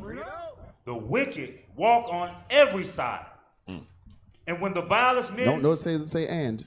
Excuse me. When the vilest men... No, read it from the top. Yes, sir. The wicked walk on every side. when the vilest men are exalted. So, when these researchers, when these researchers get all these accolades, it's said they're propelled and lifted up by the wicked being on every side. Damn. And when you look into it, like we're looking into it today, this is showing, this whole booster push and all that, is showing that Fauci is one of the vilest men on the earth. It's showing that the NAACP founders were some of the vilest men on the earth. Every part of it that you look into, you see that the wicked encourage one another to exalt the vilest men to be the spearhead of whatever it is they got going on. Because the one at the top, he knows all the bloodshed, all of the experiments that were done to get to this medical breakthrough. You gotta think about how many times did they get what you call it, the gynecology wrong? Damn. Yeah. How many sisters was walking around mutilated because they were trying to figure out the woman's reproductive system? Right. How many?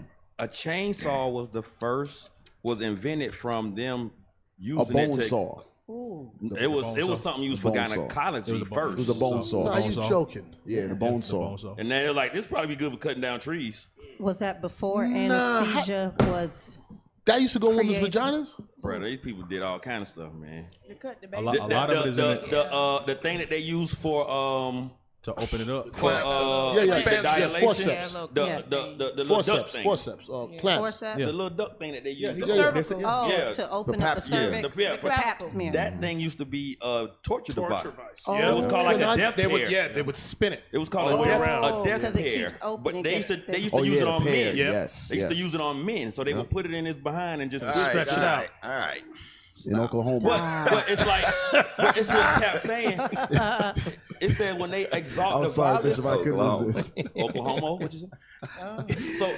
I couldn't resist. But look, Cap, when we think about that, how true that is, all of their heroes are vile men. Yes. Yep. All of their statues are of vile men. Facts. Like the only reason Ulysses they don't S. like Grant. Hitler. Vile. Yep. Right. Yo. All of them. Yo. Rabbi Prince, you vile as hell. Vile. You can't name one that ain't. Hey, you know that. I'm glad I'm not born a woman. Oh, yeah. I'm not. No, well, I mean, I'm just glad I'm not born a woman. Yeah, I just can't imagine. Ain't no way to clean that up. Hey, I'm glad. hand crank chainsaw. I told my wife that a lot. Lord, So man. I wasn't born. Oh, the hand crank chainsaw? It's a hand crank chainsaw to cut at the pelvises of Yes. delivering mothers. I who told couldn't you live the hell without outta their baby. here. I told Yes. you it was used to cut up vaginas. Yeah. No. Yes. Oh God. Two Damn. Scottish doctors. Whoa. Yep. Bring it out. And some of these Hey, send that experiments. to the fire emoji group. Yeah. You can put it on the screen. Go ahead. Mama. Damn. Some of these experiments were done without any anesthesia. Yes. Believe that. Well, That didn't come till later on. Because that's how they learned how the valves on the heart actually work. They had to cut somebody and watch it beat. And watch it beat. Watch it. Like it's a nigga sitting there. Now look at the top though. Read the top. Ooh. What did it say? A medical hell recounted by its victims. Gosh, dog. Can you read a little bit of that? Oh, gee. Ah. Lord have mercy. And after that, we're going to take the Zoom call. Harriet A. Washington weighs up a play about enslaved women subject to experimental surgery in the 19th century. Shoot. In the 1840s, the Alabama physician James Marion Sims conducted infamous experimental gynecological surgery exclusively on black women, bound to the surgical table by chattel slavery, physical force, and opium. The drug did not allay their pain, and some historians think that they became addicted to it. Now, playwright Clary Yvonne Simpson offers a fictionalized retelling of Sims' egregious practices in Behind the Sheet. Right. The father. Would you say they So what raise is him it? up? They Look, call him the father of gynecology? Yep. It says Sims sought to repair horribly disabling complications of protracted childbirth, including Vescovaginal. Vescovaginal fistulas that cause constant leaking of urine and feces. So rips and tears. Okay. Basically. So Send me that. Somebody send it to me on Telegram. Wow. It said the resulting pain, infection, odor, and skin problems left many women of that era invalids. Yo. Even pariahs. These let me tell you something. They are the vile filth of the earth, man. And you gotta, I want all of us to meditate on something. This is who God put over us. Right. Jesus. I want y'all to think, you gotta think about how pissed God is. Yeah. To let these filthy beasts be over us. Right. What options do you have but coming back to God's commandments? Right. How much more merciless do these people have to be to our people for us to freaking get it? Right. Come out of those damn Christian churches. They ain't teaching you a damn thing. Hey. You ain't learning nothing there on how to serve God. Right. You know how to be an expert tambourine player. Right. You know how to count what time the plate is going around. Right. You know who to sleep with, who's banging who. You know all the town's gossip. But you don't know God's commandments. You know how we know? Because we teach y'all all the time at camp. We're on Clubhouse. We work with you. We go to school with you. You don't know a damn thing about the word of God. Right. Nothing. Hey, Cap, I know we have the Zoom, but for the sisters, Mama Paria, from your perspective, you've had many children. When did it start ramping up that all of a sudden sisters, it seemed like everybody getting C-sections all of a sudden. Nobody gets natural birth no more. It's like natural birth. Hey, the next article is going to touch on that with We happen to have a doula. Yes. Oh, okay. Yes. All Going to praise. school for midwifery that is on call. I like how you said that. All praises. Shalom. For me, I'm sorry. Did you want? No, go ahead.